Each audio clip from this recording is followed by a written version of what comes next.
adek moting'o jaod mosenindo Charles Ong'ondowere, Margaret Korir kod wuode Boyd Were kaka weche nobedo odiochieng'no ero mabende nonege gi jonjore. E laro mar dohono, jotim nonro bende ochwalo nyamburko manonege kata manonege godo jaod burano kod pikipiki manotigodo kod jonjore kaka neno e nyim jang'ad bura Diana Kavedza mabende nawinjo burano. Cynthia Onyango oluwo burano e doho kendo miyo ler mathoth. Dweche 14 bang' nek jaod bura machon ma Kasipul Charles Ong'ondowere e kar wilruok geche ma Daystam, jaode, wuode kod janeno machielo gikone ochopo e nyim jang'ad bura Diana Kavedza e doho ma Kibra lero kaka nobedo. Gichir, jaod Charles Ong'ondowere Margaret Korir mabende en obila ochung' kendo kawo bao kosingo wacho adier. Olero ni midhiambo manonege jaod burano kar sa 1:10 niriko wuok e tich kodok pacho, to seche mane entiere e yo, jaod burano nooro ne omenda. Bang'e machuok kanogoyo simu to jarit mar jaode nomako simu kaywak. Olero ni nong'ado simu to kuom kinde machuok wuode matin nogochone kanyise ni wuon gi ochwad kod lisasi. When I decided to call my husband, Charles Were, that was around 7:40 p.m. Unfortunately, the person who picked my husband's phone was his bodyguard, namely PC Alan Ogola, and he was crying. Kochopo dala, noyudo Boyd Were kendo nyise oikre ne wuoth matero gi Nairobi, winjo adieri kaka nobedo, mak mana ni kane gintiere yo, noyudo simo ni Charles Ong'ondowere osewito ngimane. At my home in Kisii, I found my other son, Boyd Were. He was on phone. Then I told him to prepare so that he may accompany me to Nairobi. I think it was around Bomet. That's when I learned that my husband was no more. Onyiso doho ni kanochopo e tesend obila ma Nairobi area yango mtok jaode, noyudo ka dirisa mar kama jaode nobete noto kiyo kendo kom manobete notimo remo mathoth. Kamano bende Boyd Were, wuod Ong'ondowere mabende sani en jaod bura ma Kasipul, oketo ler mare doho. Onyiso doho ni kar tarik 29 dwe mar Ang'wen noloso kod wuon mare e weche moko madito motenore kod arita mare bang' wuon gi nyise ni oyudo buok e ngimane. Olero ni nonyiso wuon mare mondo wil nyamburko kendo ti kod nyamburko mare kaka yor lalo yamo ne jogo mane siko kabuogo ngimane. I asked him to use my vehicle because previously, he got threats which sometimes he shared. So that's why I suggested to him to use my vehicle, which is a white Toyota Crown, registration number KDM. Nyiso doho ni kinyne neriko dhi e ik moro kama simu noluonge kar midhiambo kokalo kuom omin mare ni wuon gi ochiel kod magina kendo negi kod jonjore. Janeno machielo moyangi kaka Dennis Sewe Manyasi bende onyiso doho kaka obila nomake en kachiel kod achich moyangi kaka Edwin Ochieng ma bende obila notimone nonro kendo yudi kod bunde 2 e kar dak ma Mihango. Boyd kachiel kod min mare Margaret duto yango ne doho ni ging'eyo achije 2 kuom achije 5 ma ochwal e doho. Achijego oting'o Ebel Ochieng ma bende ong'ere kaka Dave Kalo, magi duto giwacho ni en jirandgi madala, kod Alan Ogola mane en jarit mar jaod bura machon ma Kasipul Charles Ong'ondowere. Burani igeno winj kendo tarik 21 kod 23 dwe mar 10 kama okinde momako bura igeno mar chwalo janeno maneno mare bende ni kod pek modhuro e nek mar jaod burano. Cynthia Onyango, Ramogi TV, Kibra Law Courts, Nairobi. Nyakwar jonga pod wani weche motenore kod doho eni jang'ad bura e doho mar apil mano Agri Muchelule en achiel kuom ji 5 mabende dadhogi e wi lal mar bunde mare magiko ne oyud godo achich moro mar kuo mar obila mabende obila nyonego. Jang'ad bura Muchelule mabende nochwalo lipot e wi lal mar bundeno nonyisa apisas mag obila ni bundeno noneno mogik e dwe mar 10 mar higa mokalo. Otieno Job miyo maler.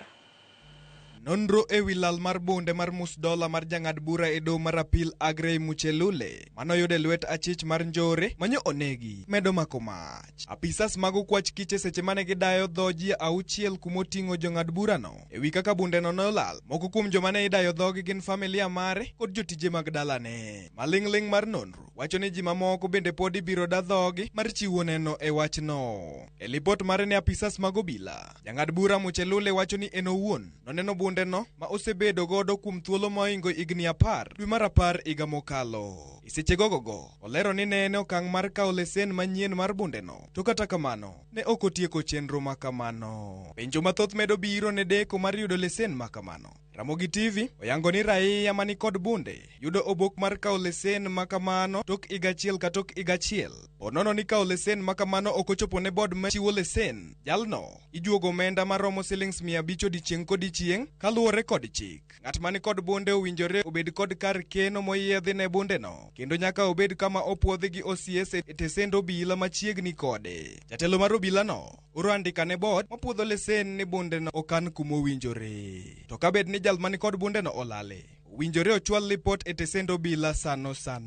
Mondo ng'ato oyiene bedo kod bunde pachoka, wayo mare ioro ne OCS manie tesend machiegni kode, kendo kae e kar chakruok mar chenrono. Wayo makamano ichwalo nyaka e rang'iny mar sub-county nyaka e kaunti mare. Bang'e itero lipot nyaka ne apisas mag okwach kich kapok otere ne bod mapuodho lesen makamano. Chenrono kawo kind dwe achiel nyaka higni 3 kapok ng'ano omi bunde. Jok ma imiyo gige lweny nyaka bed kod lipot mowuok e kar thieth mayango ni obwongo margi ni kare, to bende nyaka gichiw neno moromo mar bedo gi gir lweny kumoting'o mwandu ma gin godo kaachiel kod tich magitiyo. Otieno Job, Ramogi TV. Nekorom gojongi sigana makamano bende makelo e giko mar weche manyien okinyi makawuono dakika osekadho 30 tok saa 12 mar okinyi. Adaro mar mondo miwaka yo matin aduogo gi nonro mar gazet. Kik dhi mabor.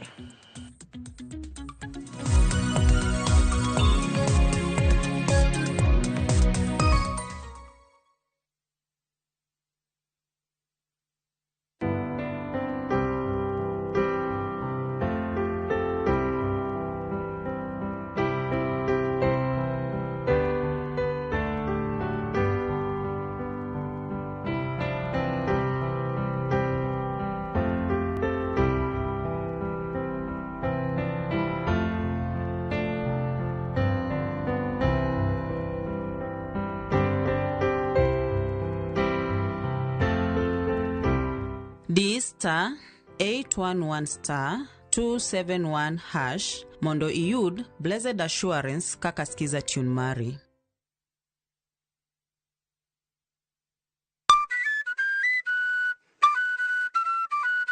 Nitie sigana e tok thum moramora, kendo nitiere wuoth e tok jathum moramora. Baba na uchako puonja thum 96. Waromo gi jothum mag piny luo matene koda mago manyasani. Yuyuwini mano chaya sane bande. Machieng moro yano wang' ma so nyaka wuoche dhoge molit. Ka wafwenyo chakruokgi, kaka ne ginyagore, koda kaka ne giloso kit ngimagi. Gospel music or trainer in a way that I'm able to sing in any kind of beat. Chakre gwenge nyaka kuonde thum madongo. Biuru kodwa sama walero sigand thum mar Uganda Luo. Ng'e jothumbewa gi Solomon Atito Kafaya, Tich Abich, saa 2 okinyi. Kik bai.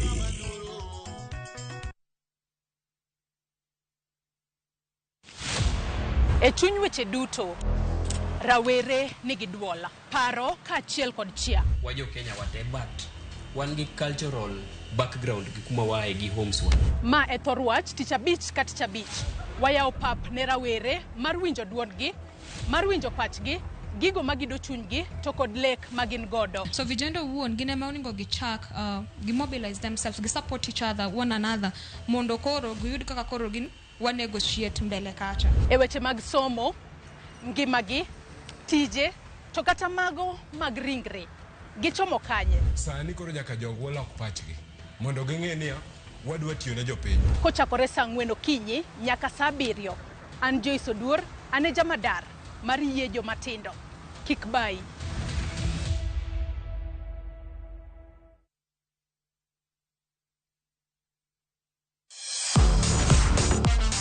Ne thuolo mar yudo weche tuke duto nyaka mopondo. Mbaka makende mag jotugo kendo mag jomolony weche tuke. Can you believe it? Magite yudore chenro mar paw tuke. The 4.84 kilometers. Nonro matut kod gigo matimre manyien mag tuke duto mawuok e piny mangima. Tudri kodwa ngeso ka ngeso Ramogi TV. Kochakore saa 8 odiechieng' ka wami gik motimore paw tuke.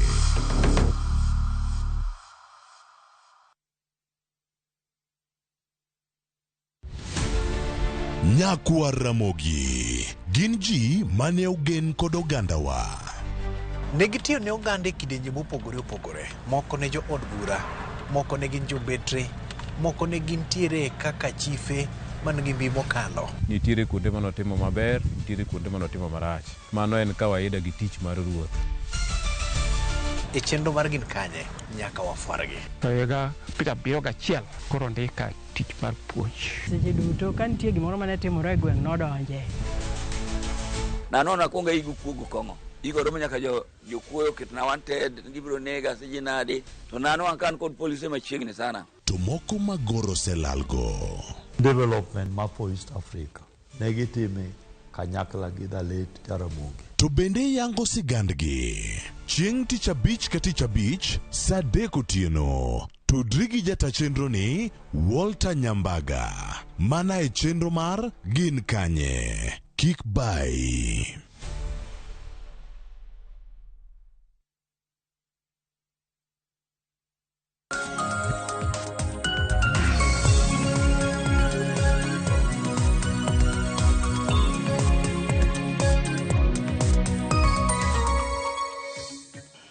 Nakorongo jang dakika 35 tok saa 10 okinyi machiegni man nonro mar gazet nyinga Sharon Ongokan kenda antiere gi jafombo marwa mano mar media ka mano Moses Ochieng. Moses machiegni gin mara ni chiemo makare. Chiemo makare Sharon manain. Amada chiemo makare. Jopiny osebedo ka rito gi siso lendo mano mar duoko mar yiero madundo mabende no bago duche manyoro kar chung od bura mano ma ol Kalau. Kanya ka sane IBC no selando kanyo jaloch en Sami Douglas Kamau. Taparo ni en gi nying mathoth nikech en gi nying moro ni Ngoto bende mano mar DCP mabende koro nolande. Douglas Nyakwarom Gajwang' oyombo yiero makamano. Ng'eni yiero makamano no ywayo jochung' 9.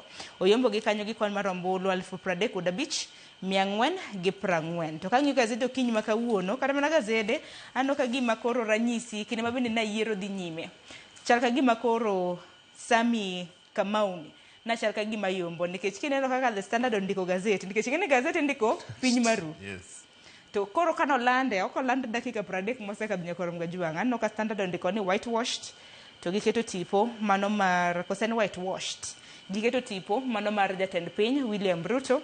Ka Daily Nation giketo kanyo ni 2027 signal ranyisi mano mar yiero mabende biro bedo kaneno e higa mar 2027. Dik bed ni biro bedo ka ket kod mano mabende notimore ol Kalau.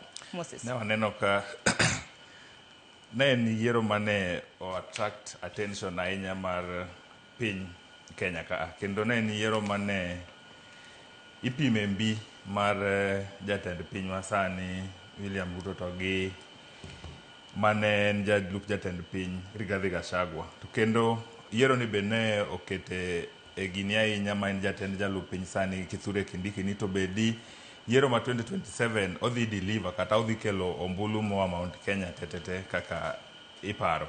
To Sharon waneno kane en yiero mane iwacho ni high tense ahinya kendo jopiny ma ol Kalau nowuok oko kendo waneno kane giwacho nyoro ni gin girito kuchgi nyaka kwan marum kendo ne en yiero mane iwacho ni ne obedo tense ahinya kendo attention te mar piny ne ng'iye. To kendo wach mokoro onyiedhore ahinya Sharon e yiero mar ol Kalau ni en ni to dipo ni ma en jatend piny sani direction ma koro Mount Kenya okawo ma koro 2027 dipo ni mae kaka gidhi go kura koso lokruok moro dhi bedo e kore ka koro en mana wangwa keto wangwa ng'e ni to ma en jalup jatend piny sani Kithure Kindiki nikech kaka gik moko chal sani ene makore en jatelo maduong' moa e area ni be odhi deliver kura gote kochopo 2027 nikech ing'e ni wadong' mana gi dweche moko mathin to wadhi e yiero maduong' koro en gima waketo wang'e ni to be ndalo modongi odhi ng'iso jo Mount Kenya ang'o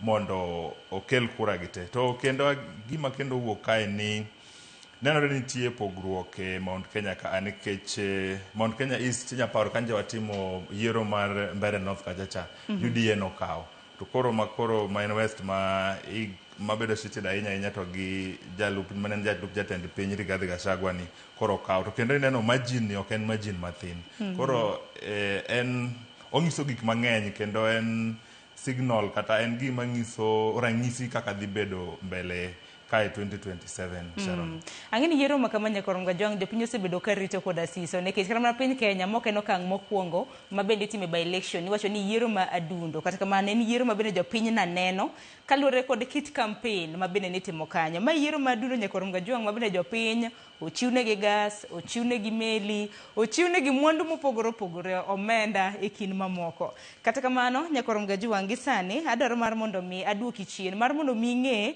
ni jopiem mamoko to noyudo kura adi. Wadhi achiel kachiel mamotelo kana IEBC nalando jaloch mano e yiero ma Ol Kalou mano Sami Douglas Kamau mar mondo mwawinj noyombo gi kwan adi to jochung' mamoko noyombo gi kwan adi.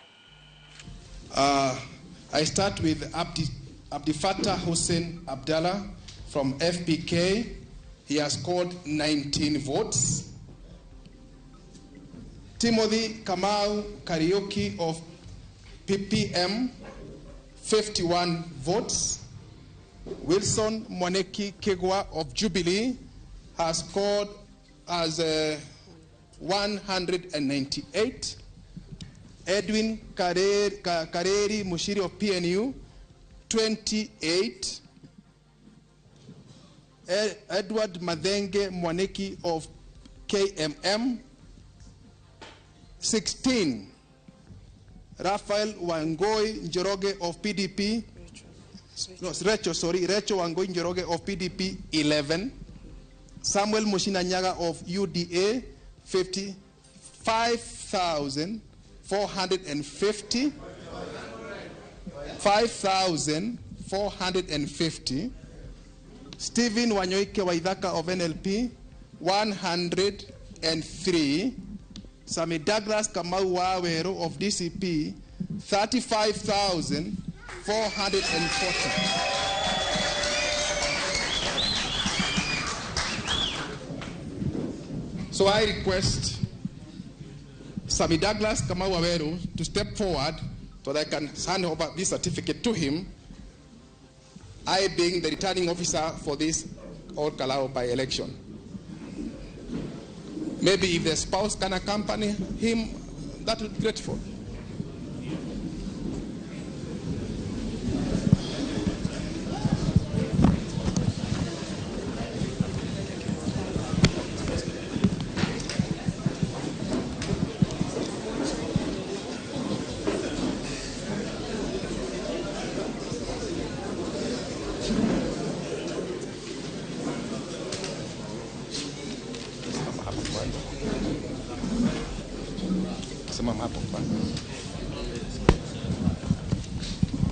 So, the constituency returning officer hereby declares that Sami Douglas Kamau Wawero of ID number 238-76118 has been duly elected as the member of National Assembly for Ol Kalou constituency in the election held on 16th day of July 2026, signed by myself, Anthony M. Tiraini, the returning officer for this by-election. Congratulations, Mheshimiwa. Thank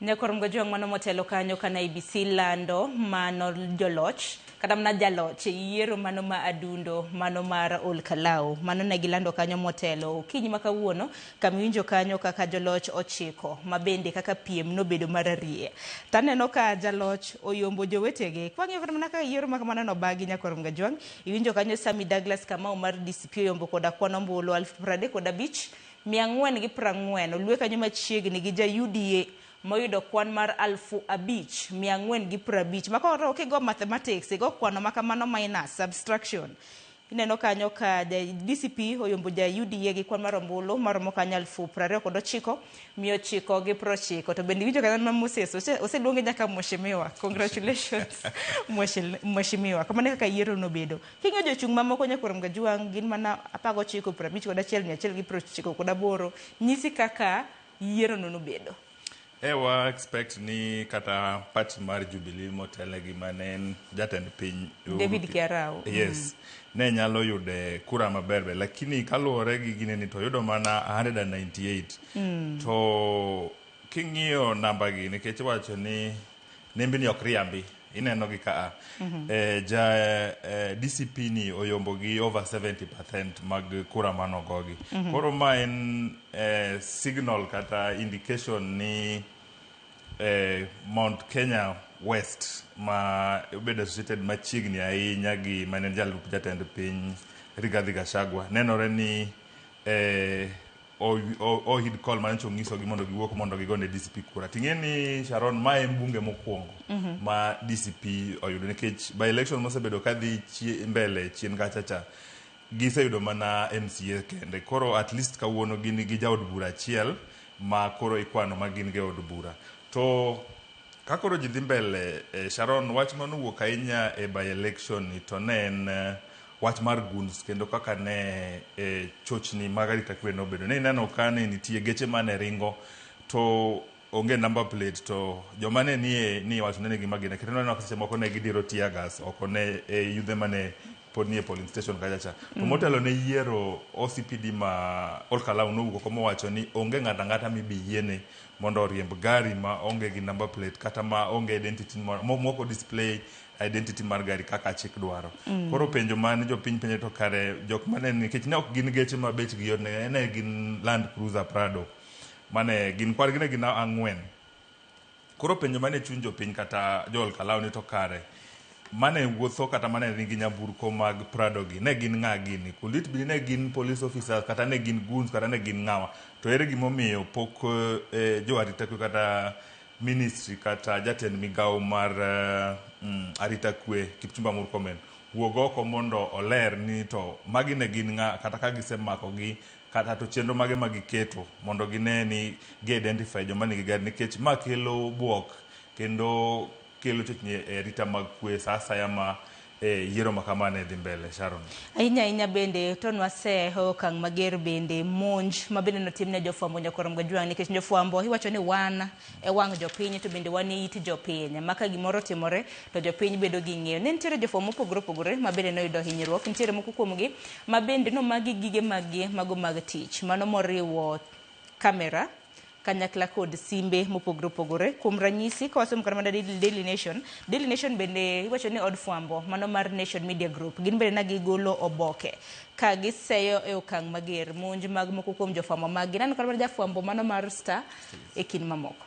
Ok en wach maber ahinya nikech gima jopiny onego ng'e ni jofwambo gin kaka joote gin joma lero ne jopiny gi kadhi mbele en kaka Sharon wacho ni kiyo cha jamii dhi kacha tinenori kaka ichal. Koro jafwambo en jaote mor mondo ong'is japiny kaka dhi nikech adieri makende jofwambo onge gi interest gina ni ging'is jopiny kaka weche dhi to gi kaka piny chalo at a given time kata samora mora e kor lwasi kama gintie. Koro ok en wach maber ahinya e monj mar jofwambo. Waseno kata chien kachacha ere gimomiyo monjo jofwambo mondo ok migi thuolo maber mondo gitim tijegi nikech gin gionge ok gikaw sides sama koro go kura makama kendo ging'iso mana jopiny kaka weche dhi. Koro ok en wach maber ahinya jofwambo onego mi thuolo mondo gitim tijgi e yo makare mana kaka askari to gi jomoko ka jo IBC go bende omi thuolo mondo mi tim yoregi kata gitim tijegi e yo makare. Sharon. Mana kamano to gazeti Okinyi ma kawuono Nyakorom Gajwang' gimenyo mana yiero madundo mano ma ol kalau kaka nobedo nyaka gi sani bende wang'ini jotelo mopogore opogore bende oseloso motelo ka bende noloso. Sami Waweru bende nogwero kamano ne jodak mano ma ol kalau kar kuom wuok oko karomre margi mano mar luto ombulu. Bende ne oseyo okang' mager monj mar jofwambo kopogore gi mano bende ne giseyo okang' mager tulo kanyakla kod chochni ma bende nobede kinde ma kamago. Moses bende nisewacho kanyo no karamno duchi manyoro geche kido mago mag Prado marotenge ji nitie mana kanyo gin mana gi magina kendo gigolo mana oko emomiyo naneno kod mana ka Daily Nation Okinyi ma kawuono thoro wach ma bende giketo ni 2027 signal. Rigathi Gachagua mane en jalup jatend piny ma bende en jatend duond bura mar DCP bende nolose pare mano ma Wamunyoro e kaunti ma Nyeri. Odiochieng' manyoro godhiambo bende nowacho ni chal ka gima nitiere okenge mano mar kwalo ombulu e kar chung' od bura ma ol kalau kaluwore kaka chenro nantiere. Sharon, gima ne mako dho oganda ni sama ne jogi timo patrol kata ne giwuotho kuondego ombulu mopogore opogore gi ne picha mane waneno kata tipo mane wuok ol kalau koni askari ne ni aneno gi anena kendo ok waneno action moro amora ma gikawo mondo mi giripel gi nekech askari mane git kacha ne gin armed kendo ne gineno ka jogi biro at some point moko nodiro nyaka iro malungo wang' ne jopiny. Koro en wach makelo buok ahinya e chuny jopiny kendo en gimonego migawo mochung' ne arita kwe owuog oko mondo olerane ni to ang'o mane timore kata jogi gin ng'awa gini to ng'ama noorogi to gechegi gin mek ng'awa to jogi mane nie i gari mane nyaka gitia gas kata iro malungo wang' ne gigolo gi kanye nikech ok oyot ahinya. To kendo gokinyi ne waneno tipo mane wuok achiel kachiel koa ol kalau kachacha jogo kura kata residents nowacho ni ka gisego kura to gidhi chung'e kata gidhi rito polling station gi mondo girit kura gi. To ineno ka seche ma geche gi obiro target gi ne gin joma ne ni pod nie e polling station kata kuonde mag ombulu mopogore opogore ni mane gidhiro ne giro malungo wang' mondo mi okegi. Koro en wach malit ahinya kendo ka yiero ma kama nyalo timore kama to kare koro 2027 nenore ni tich dhi bedo mok yot ahinya sama koro idhi go kura. Aparo ni wach mane gben wapenjore Moses e kinde ma bende idhi nyime gi twak mari en ni yiero ni puonjowa ang'o kaka jopiny. Sharon, walan mang'eny e yiero mar ol kalau ni nikech nenore ni kaka ne yiero nenore ni kaka sadhi gik moko be lokore kuonde mopogore opogore nikech yiero mokalo ma 2022 mane wabedo go general election weche aila gi nok waneno mag geche maonge identity gi madhi e polling station kata madhi monjo go kura kata joma dwa go kura.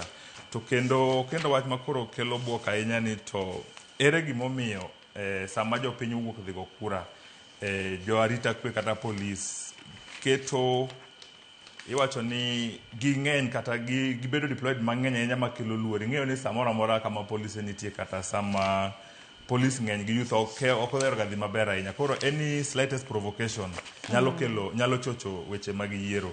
Koro it's a running call mondo IBC be owuog oko mondo gitim civic education nikech IBC chien kacha nyocha wacho ni onge tiende ng'ato kosego kura to dog dalo dhi rit results gin gi nyalo mar rito kura kendo lando. To ne waneno ka jopiny kata jopiny ma ol kalau nobedo. So it's a signal kata wake up call mondo giwuog oko mondo giler ne jopiny kaka onego gigo kura to kisego kura kaka onego gitim mondo kik kel chochni machal kamae nikech ka koro wawuondre ni yiero ni ne en kama to ne en Kenya mangima dine chochni mang'eny obedo kata chochni mag wuoth ji joma dhi yore mopogore opogore ne ok dine odhi kare. Aparo ni yiero makama bende oyawo wang' IBC Nyakorom Gajwang' nikech ma koro en mana kar chung' od bura achiel tang'wa bende biro bedo katimore e counties 47. Aparo ni en gino ma bende yiero ni puonjo Nyakorom Gajwang'. IBC bende koro nitiere koda ting' mapek mar mondo mi girido kanda magi mar neno ni yiero ma bende biro bedo ka itayo makare. Kata kamano poch gi pak na ochiwnegi koda senator e county mano ma Nyandarua mano John Methu ma bende gin bende nagipuoyo IBC ni gin bende kata bende ni nitiere chochni makoni kod kocha gin bende nagitemo kar nyalo margi. Kopogre gi mano bende jopiny mana kaka ni wacho ni moko kuom gi bende kanoseneno okang' makamano kata bed na giwuok oko ka romre margi.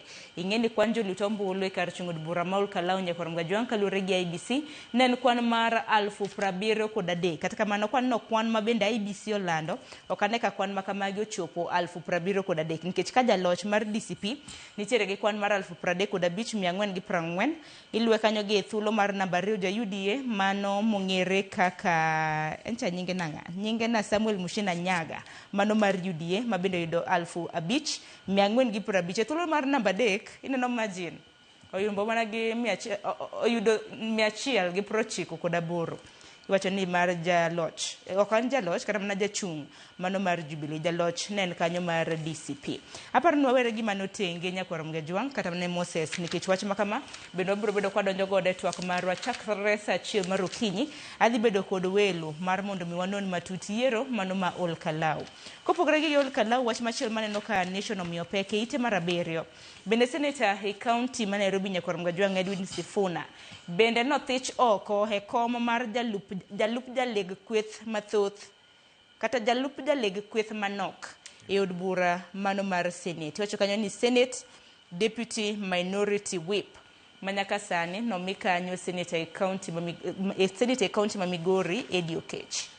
Sharon, wach mar ODM ni waseneno koya mbele kacha kendo en process ka process mosebedo kadhi mbele mondo wach mar gwetao mar Sifuna ni to kineno wach ni maber Sharon kisomo kata lipod ni nenore ni nitie bura moro maling' mane ogo kar dak mar jatend piny kata ker motelo ne golo e kom mar whip deputy whip mar senate ni. Koro oken wach ma ne gibukore abuka to gidhi timo to adieri makende waseneno ka Sifuna nyaka mane oluor Raila Amolo Odinga wewa osebedo ka ogolo weche mopogore gi chung' mar chama kendo osebedo ka chung'ne kata ta siasa ne opogore gi kaka ODM timo nikech nitie kweth ariyo e chung' mar ODM kai wan gi Linda Mwananchi to gi Linda Ground.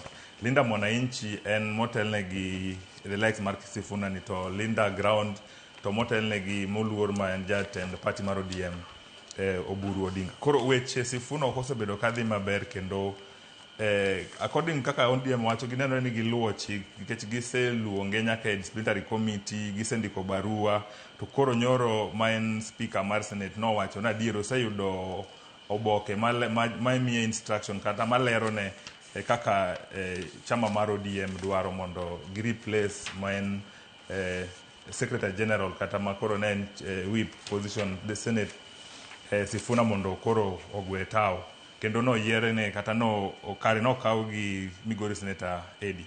To Sharon kwa dok chien kacha ODM osia mabor kendo en aparo jomo sebede pausa kata jomo sebede no ka weche dhi ok en gima nyien. Kinya paro ka chien kacha ne nitie Secretary General niluonge ne Magrera Lagat mane waneno kana ok odhi maber e Orange House kacha chama gache no ket tiende mogol pressure magari ndo kanyo mane obare kamano ero kaso wabiro men in black makasarani cha bene waneno kaka ne weche dhi kacha cha kendo koro mar Sifuna ni koro nenore ni Secretary General position ni en position manyaka ibed ni iluwo kata gik machama dwaro nikech waseneno party mang'eny gi ka giseya yiero to chama no ok dhi maber giseneno kata UDA party mopogore PNU to ODM ni en party mosedhi malach kendo umbe kendo en gi chia kendo en gi joge jomasire mang'eny koro en party ma imiwacho ni nigi long history kata nigi chung kata jo supporters ge koro emomiyo ineno ka attraction kata attract attention mang'eny samora mora manitie e weche mag chochni e tende kae to adiri makende ni moluor Sifuna osebedo ka ok lu gima chama dwaro ma en right ne be kata chien kacha neno ka en jatend ODM ma ogai mar ODM Raila Odinga nowacho ni en right ne mar wacho gimora amora so long as ni kakoro ji odoko bedo aput mag party makoro ji go mbaka to iwacho ni despite ni ng'ani ni gi chung' opogore to mai chung' mar party mane wacho ni chung' mar party opogore gi chung' mar ng'ato achiel kata chien kacha neno chieng' moro ODM nowuok oko mar sama ni bedo from broad based government nitie agenda mane gindiko to Sifuna manothomogi to bang'e kendo ka waneno kowuok oko e rally mopogore opogore to nokosir weche mane nie e agreement gi. Koro chung' mar ng'at achiel opogore gi chung' mar party. Koro Sifuna nenore ni ODM ok ni kode giyot kata ok ni thuolo kode kaka osebedo kowuoyo to en secretary general mancho miyo gi replace Sharon. Kata kamanya korom Gajwang' motelo kapok nothich oko Sifuna e kom mar jalup jalego kweth manoke od bura mano mar Senate mano e kom mar Deputy Minority Whip benano kanyo kanosegole bende nyaka e committee mano mar Senate mano mochung' ne weche mag energy weche mag teko. Iwacho ni committee makamano bendo telne kanyo kod party leader mano mar ODM mano Dr. Oburu Odinga. Kata kamano wach makamano nosechiwa yango decho manyoro lendo mabende notim kod speaker mar od bura mar Senate Amason Kinge. Kopogre gi mano nitiere katun moro e ite mar 16 to katun kata machinglo makama anno kanyo nitiere jago ma uting'o simu to simu no negi no konde kanyo ni Nyota Fund. Wang'e ni telo mar 2 mano mar Nyota Fund Nyakorom Gajwang' omenda mabende piny wacho chione rowere mar mondo mi ochak godo ohelni mopogore opogore. Nochiw kanye telo mar 2 chieng' tich abich mar juma mokalo. Taneno ka ber ng'ato yudo Nyota Fund to nitie taxes osuru nika permit nika ikin mamoka keni wang jasomo gi pach jasomo gi jandiko opogore inene machalo kineno ochalo rawera to en gi simu to gi kani malo gi iluongo ni en otenga kata chuth kaluwore gi dholumo opogore koro otenga wang'eyo gima kaka en ga opimo gi malo to obiro kwanyo gi piny koro ing'e ni rawera ni kata moting'o Nyota Fund ni en gi buok kata kineno wang'e kanyo neno ni en gi buok ahinya to pesa nani kose ma jogi dwaro nikech kineno kod business permit ni ng'iye kineno wang'o tenga mane business permit ni to ng'iye to kineno tenga mar David be oseiko nyaka tiende mong'amo dhoge mano wang'e ni samo tenga dakaw gimoro piny to kineno tenga mar taxes ni be oseyaw dhoge koro jogi te otenga dek gi ng'iyo mana Nyota Fund kai koro ineno ka en buok mar rawera ni moting'o simu to simbe iye kae nitie Nyota Fund wanda jogi kendo dwaro gini kendo damayago 20 gi wiye mimiya cha kenne jogo kawe ta dongano koro en buok kendo ineno ka kijana ni pache osedhi mabor ahinya to wang'eyo akoro waduogo adiri makende ni Nyota Fund osebedo kimiyo vijende mondo gi tim go gi create go kata gi ket go employment mopogore kata gi chak go ohala matindo tindo kuonde ma gintie to nenore ni pesa ni kendo kosemigo to nitie gik mang'eny monego kendo sirikal chak kawo kaka levy gi taxes gi to gi business permit gi kendo ichak ichulo koro it's a wake up call kata en kwayo mondo sirikal oketi as much as gimiyo youth pesa ni to giket negi lwasi mar kare mar timo ohala mondo kata ka ginyalo suspend negi levies gi moko mondo giyud kaka gikonyore Sharon.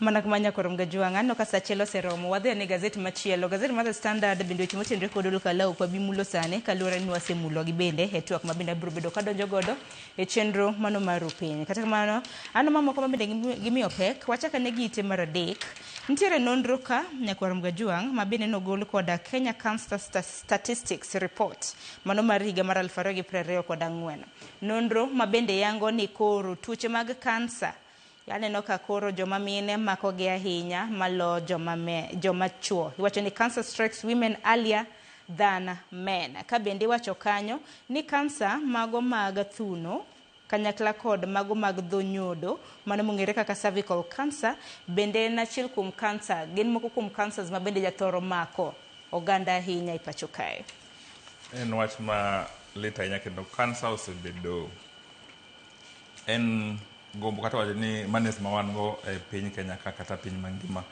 to waseneno ka sirikal keto yore mopogore opogore kata ne nyithindo manyiri e skunde wa screening iluongo ni early screening mondo mi cheke gi chon mondo ging'i kata ka gi kute mag kansa gi osedonjo kuom nikech Sharon adieri makende ma wang'eyo ni kansa pod onge thiethne makare minya wach ni komaki tidhi gi ka iluwo kama mondo koro thiedhi koro ripodni okelo buok ahinya kendo wageno ni sirikal keto yore okang' makare mondo ging'e kata mondo gidetect gitim early screening ne jowa mopogore opogore ma tuoni omako sana sana to jawa mamine nyiminewa kata minewa e yore mopogore opogore to nikech nonro mos wang'eyo ni waseneno ka kuonde mag thieth mopogore opogore kaka Kenyatta, Jaramogi, Moi Teaching osebedo ka kelo machines mag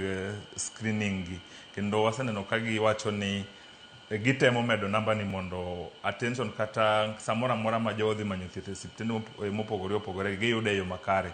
Koro penjo ma entie ni to be adieri mashinde gi gintie kendo ginetim nikech report ma yudo mopogore opogore pod nitie line e kuondewa mag yudo thiedhe gi koro mondo sirikal koro ket yo makare mondo gine ni early screening sana sana to breast cancer to gi cervical cancer ni nikech wang'e ni thieth mar cancer ok oyot to kata SHA kachacha be sirikal koro nego ket pesa nikech inya paro chien kacha nyocha nitie ywaruok ni to percentage mane ma cancer nego kaw nikech nyocha waneno ka screening moko nyocha podok SHA nyocha ok thiedhi koro en kwayo kata it's a wake up call ne sirikal mondo gine ni jowa kata jopiny man gi chandruok mopogore opogore e yore mag kansa gi oyudo konyruok. Sharon, taparo ni kaber bende nego thieth makamage ahinya nya tuoche matama nego bed ni duoko chien nikech nyocha kae nwaneno ka Kenyatta National Hospital wacho ni od thieth maduong' mano ma Kenyatta bende nokelo medruok mago mag nengo thieth mamoko kata mana pim mamoko. Nyaka sanya Kormga Jwang kaluwore koda report makamano ma bende notime ute thieth 74 e kor gwenge mopogore opogore noyango kanyo ne higa mar 2024 tuoche mag kansa noyangore ni gin manyien noyangore ni gin 14,461 kwan makamano 8,222 ne gin mag joma mine ka 6,225 na gin jogoeko ma bende gin chuo. Kopogore gi mano e ite mar ariyo Nyakormga Jwang bende jang'ad bura e doho mar apil mano Agri Muchelule bende ne en achiel kuom ji 5 mabed nodadhogi e wi lal mar bunde mare ma gikone noyud godo achich mar kuo mano mar obila mabende obila bende nonego ka bende Muchelule wacho ni bunde makama bende nolal dwe mar 10 mar higa mokalo. En wach makelo buok ahinya Sharon ni bunde molal higa cha nikech kane ler manichiwo ka Justice Agri Muchelule wacho ni bunde ni pok oneno nyaka chakre last year dwe mar 10 to report ma obila ogolo kata DCI nogolo ni mae bunde mosebed kitimogo monje kuonde mopogore opogore boma ma Nairobi ka nikech waneno ka tipo mag joma nyocha ogolo kaka tipo mag dede nyocha ogolo kaka jama moro ne timo monje yo Westlands kata magawa mopogore opogore to koro bunde ni kata pistol emi bedo linked kata emi tudo gi monj machal kama koro penjo mae chunjo piny ni to ere kaka bunde mar moluor Justice Agri Muchelule ni nolal mochopo e lwet janjore mondo mokelogo orochogo weche mag arita kwe nikech wang'eyo yo mi iyudogo bunde kata nitie procedure manyaka iluw kendo nitie yore moket maler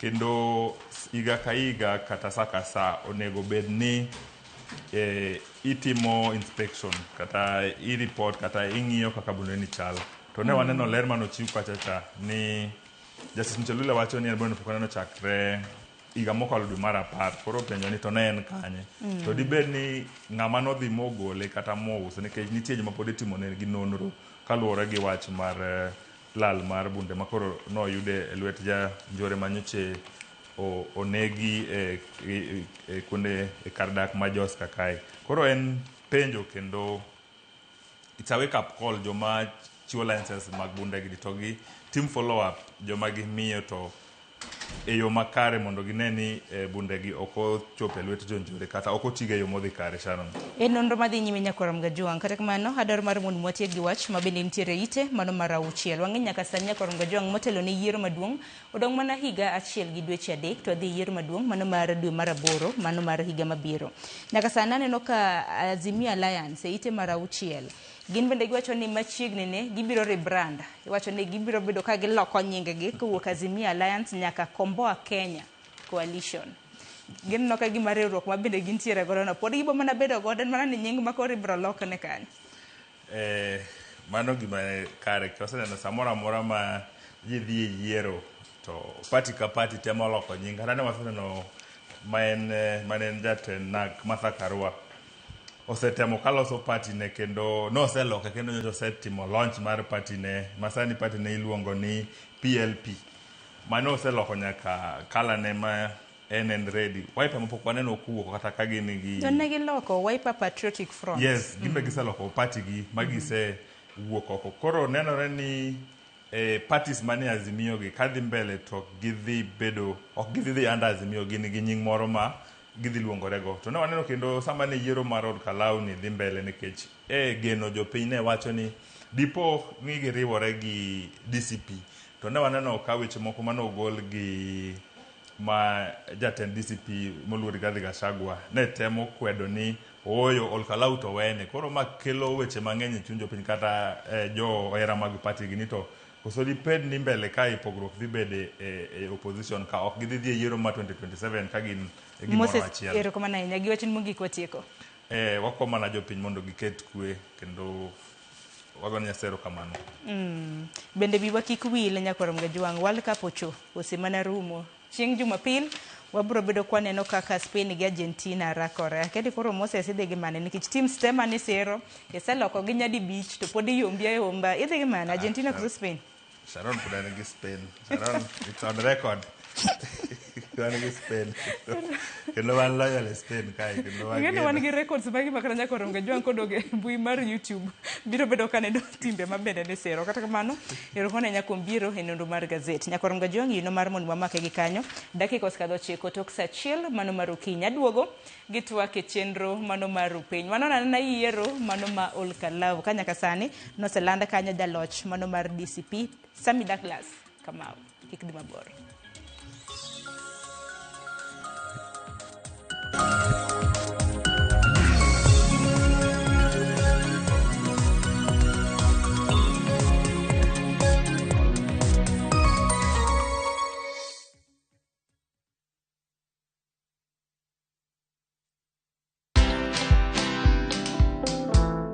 We can't have a building put up and it has no ventilation, or another person comes to a building that is a few inches from, and that's what we are seeing.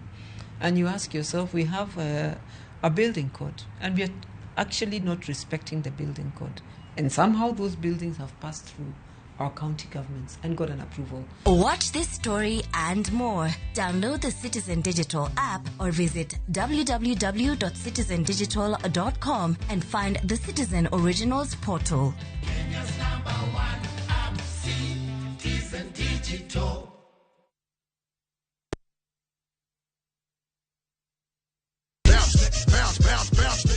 Bounce when I come through. Hit y'all with the 1, 2. Nyithindo, ikrine mor koda mor momedore.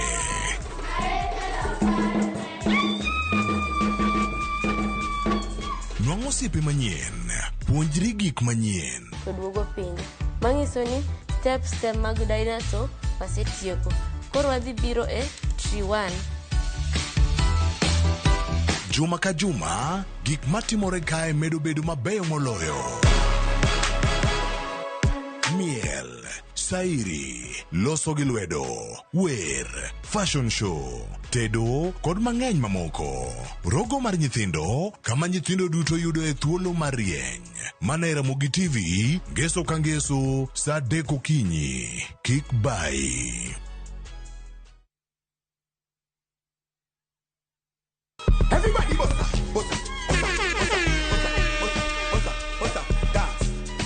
Wakelo ni nyasi e ot kama intiere. Wan gi jothum manigi huma kod thum mamit moloyo. Wajanja meditate puonjo ji gimoro ganda ma okeo jo kanyada. Kae ema mor nitiere. Giko juma ka juma, mana e Ramogi TV, Lind Ramogi kod DJ Kolo tayo ni chenro maliet mar thum dag mor. Ngeso ka ngeso, sa 4 otieno.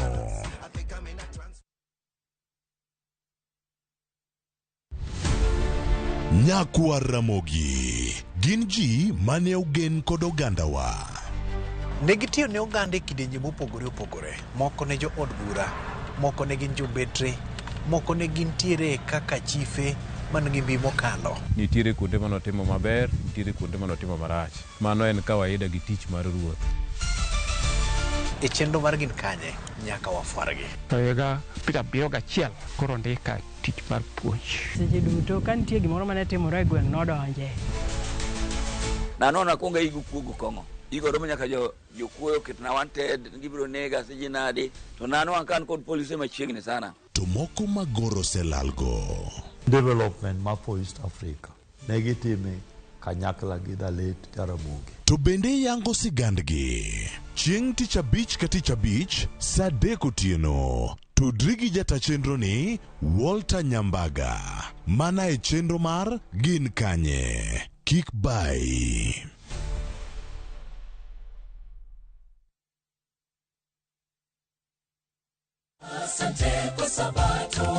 Chak Sabato ni gi ng'uono mar Nyasaye. Yud jipo ka iwinjo wende mapako Ruoth Nyasaye. Bi mondo ijiw yie, geno kod jipo ne familia mari.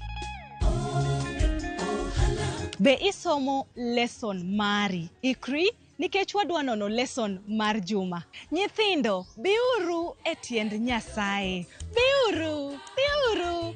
Na sisi watoto, turukaruke na Yesu. Ma injili ngima. Wachako kendo watieko kod Nyasaye. Sabato ka sabato, RS achiel okinyi nyaka saa 3 okinyi kod an Lorina Chen.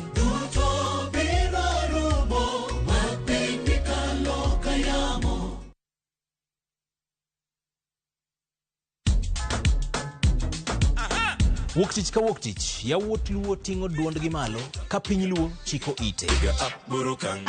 Chieng' tich ariyo ka tich ariyo, nyako mga juang en odiochieng' mar yuto mari, wapuonji loso manyonge. Mari, oloyo marakwaya. Chieng' magoro, kawa makwongo ni wendo to michope gweng'o. Morindo yo, chopo nyanya penyo. Hera mit, olit, kendo en gi puonj. Kanyo bende wawacho ni in kaka ng'ama miyo, bora ni Nyasaye omiyi teko dier piny kaendi, in miyo monyalo. Tich ang'wen pado manyachon kod mbaka mamit machon ka okelo ni kamane. And of course, chieng' tich abich ka tich abich en odiochieng' mar loso kapuoyo, ngolo to mana kalies. To kapok wakelo ngolo, wapuonjwa ne timo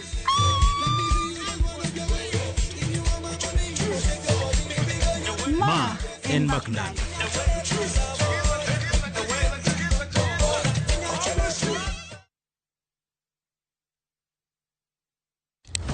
Piny igero kod mbaka, to kaka ndalo medo sudo, mbaka medo bedo mamit. Kochakore tarik 2 dwe mar 2 higani, mbaka dhi bedo mathoth. Chieng' wuok tich, kaka wanene, chako wach maonge mung'o. Jopiny emonego omi jotendwa gi direction. Tok saa 4, Cleophas Oluoch koloni weche matimore e piny Kenya nyaka saa 7 wang'e e chenro mar chal mar Kenya. IBC oket priorities ne right. Credibility mar election chakore gi kar registration. Chieng' tich ariyo, Sharon Ong'ao seto i gwengewa e chal mar gwengewa. Tich adek, George Bati pedho weche ayanga ka omanyo duoko, to in japiny ibiro wacha. Tich ang'wen, Lydia Okeyo loko ni weche ohala, kaka itime, yore mag loso omenda to gi yot mar timo ohala. Chieng' tich abich, waloro juma kod rowere. Joyce Oduor choko pach jomatindo ka omiyo gi thuolo mar kengo weche magido chunygi. Kungo makwa Nairobi ka e Chest House student leadership kana wapingo the new funding model. Mana e Ramogi TV machiegni.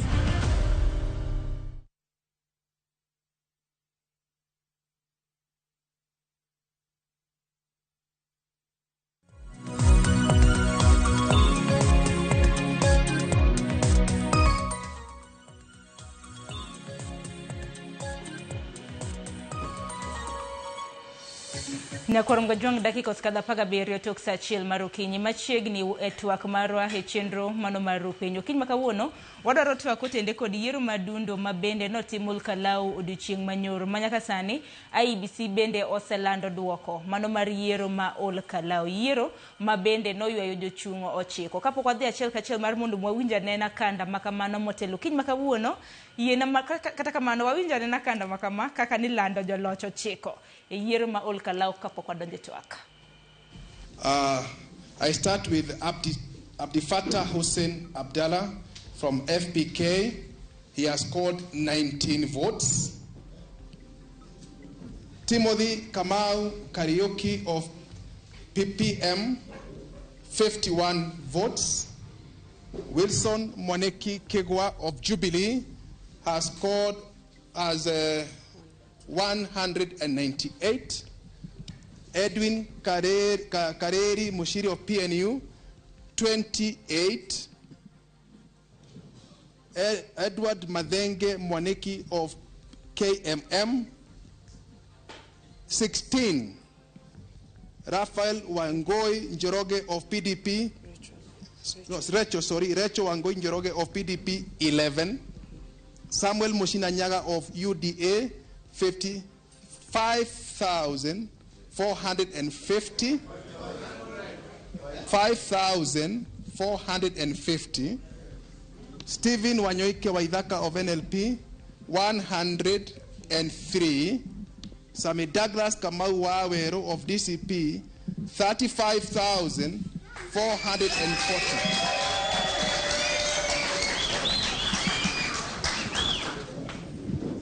So I request Sami Douglas Kamau Wawero to step forward so that I can hand over this certificate to him, I being the returning officer for this Ol Kalau by-election. Maybe if the spouse can accompany him, that would be grateful.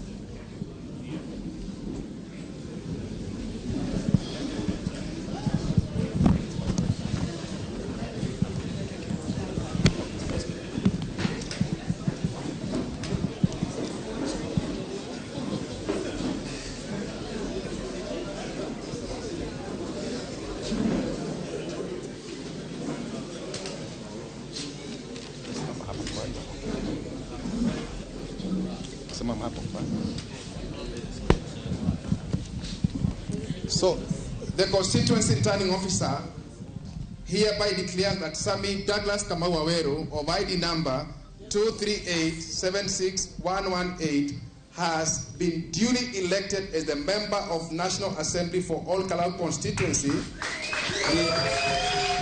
the election held on 16th day of July 2026, signed by myself, Anthony M. Jiraihe, the returning officer for this by-election. Congratulations, Mheshimiwa. Thank you.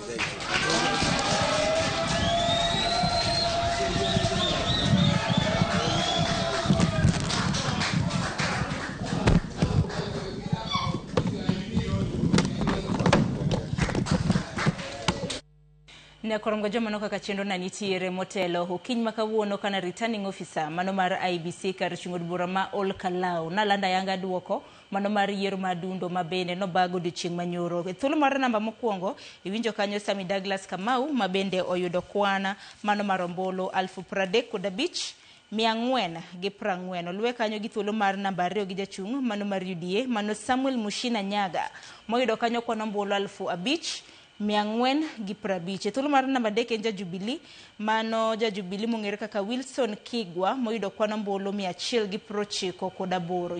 Yiero mabende noywayo jochung' ochiko. To king'iyo difference pogruok mar namba mokwongo UDA gi DCP Nyakorongo jwang. DCP oyombo UDA gi kwana ombulu 29,990. Kamano kaka yiero na nitiere. Kata kamano yiena mar mondo mi achak gi welo mabende antiere godo. Yiena mar mondo mi arwak Mheshimiwa Erika Ugo mabende en MCA mogwele county mano ma Homa Bay. Jatelo amosini misagi mara ni choma kare machiegni. Misawa Inya Sharon ochiew maber wagono Nyasaye erokamano. Erokamano ahinya. Kopogore gi Ugo Nyakorongo jwang bende wantiere ka gi Laina Salum mabende janon siasa kendo jakanyo mano mar duond bura mano mar Jubilee machiegni. Erokamano ahinya Sharon. Moso nyikwa Ramogi Ajwang' ni osawre uru walruako uwe e twak ma kawuono.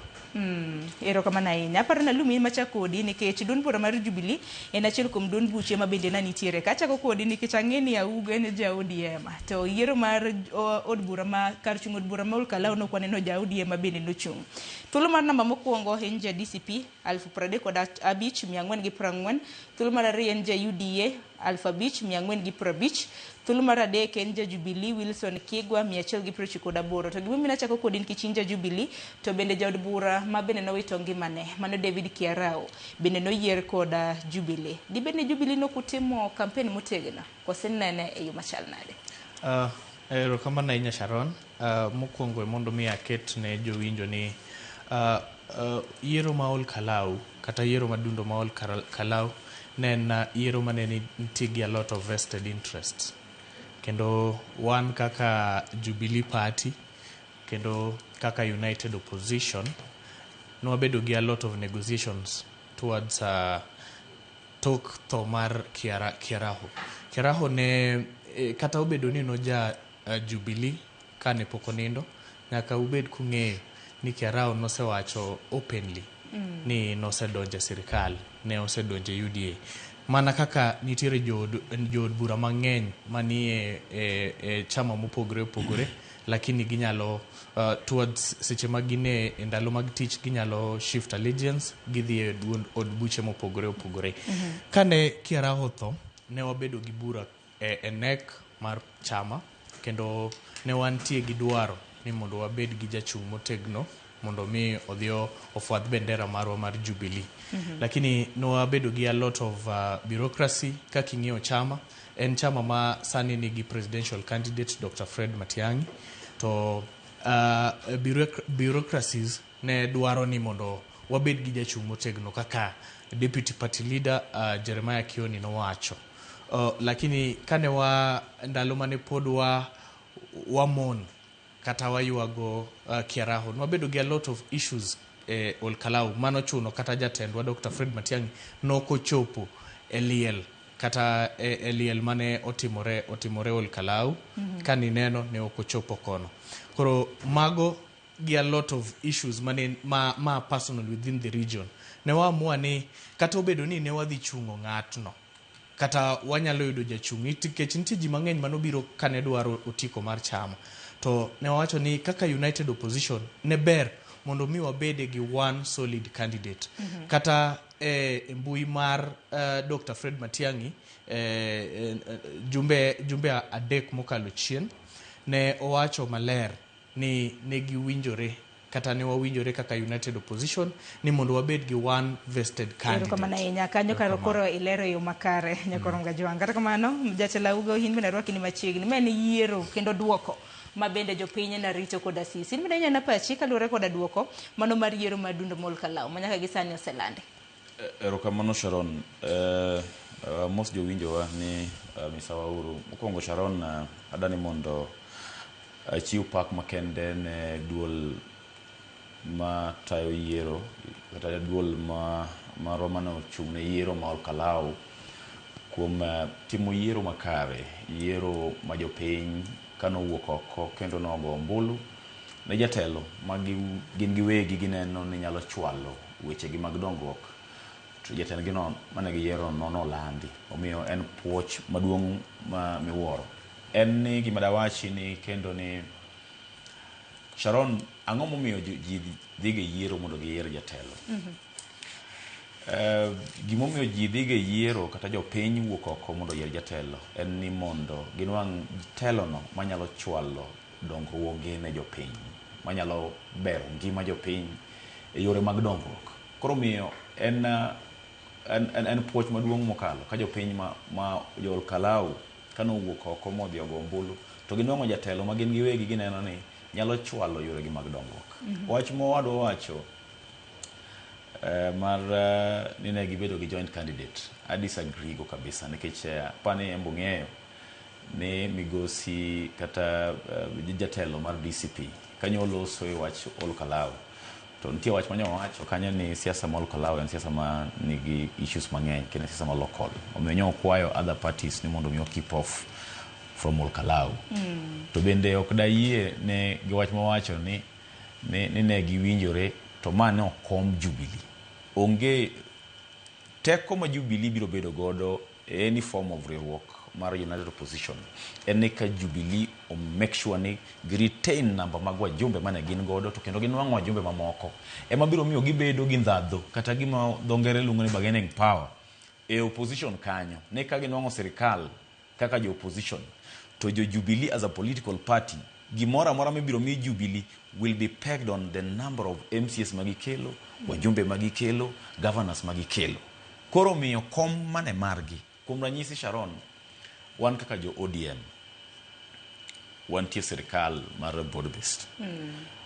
As a party, ki neno jotelo mag chama marwa ma otelne gi migosi Oburu Oginga kod jakom mar chama Mama Gladys Atieno Nyasuna Wanga, ibiro neno ni watemo kar mwanyalo ni mondo wamed ndhadho mar chama ir jopiny, ir jochung'.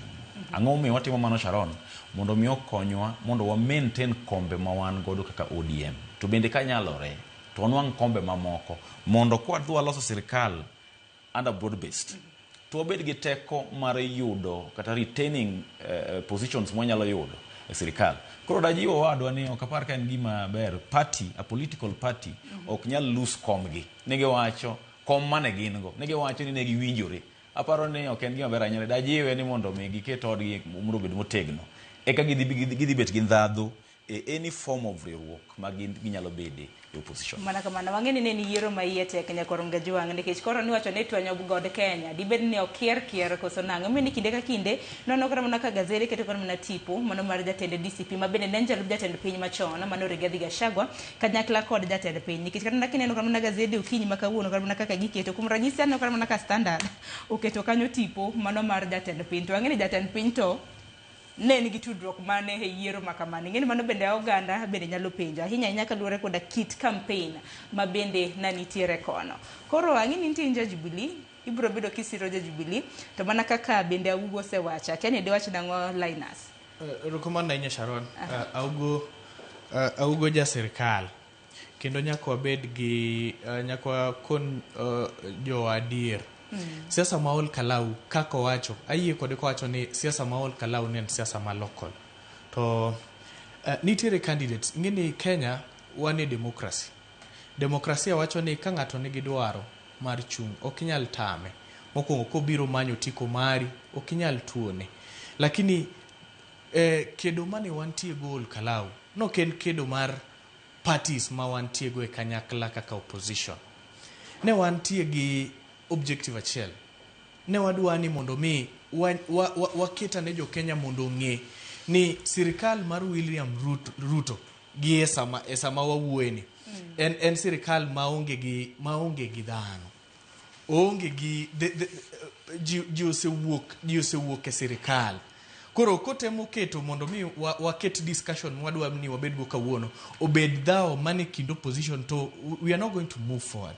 Gimanya kwang'e ni sirikal mar William Ruto invested a lot no keto my campaign mane gitiyo gi over 1.1 billion shillings billion achiel nukta achiel mane gitiyo gi campaign kanu ng'iyo gitero nyaka very basic things ma openjere ni mano be eka kitimo dongruok tero nyaka gas gitero mattress gitero nyaka yie itero Olkalau mondo mi giu voters koro kedo mane ntiere Olkalau was very personal kendo ma temo mana konowa kaka joluo ni ware think wang'iurane ni kit kaka Kenya dhi nikech yiero madundo ma Olkalau en a reflection kata it's a mirror of gima nyalo dhi timore 2027 nikech king'iyo kata nyoro no ne nitie a lot of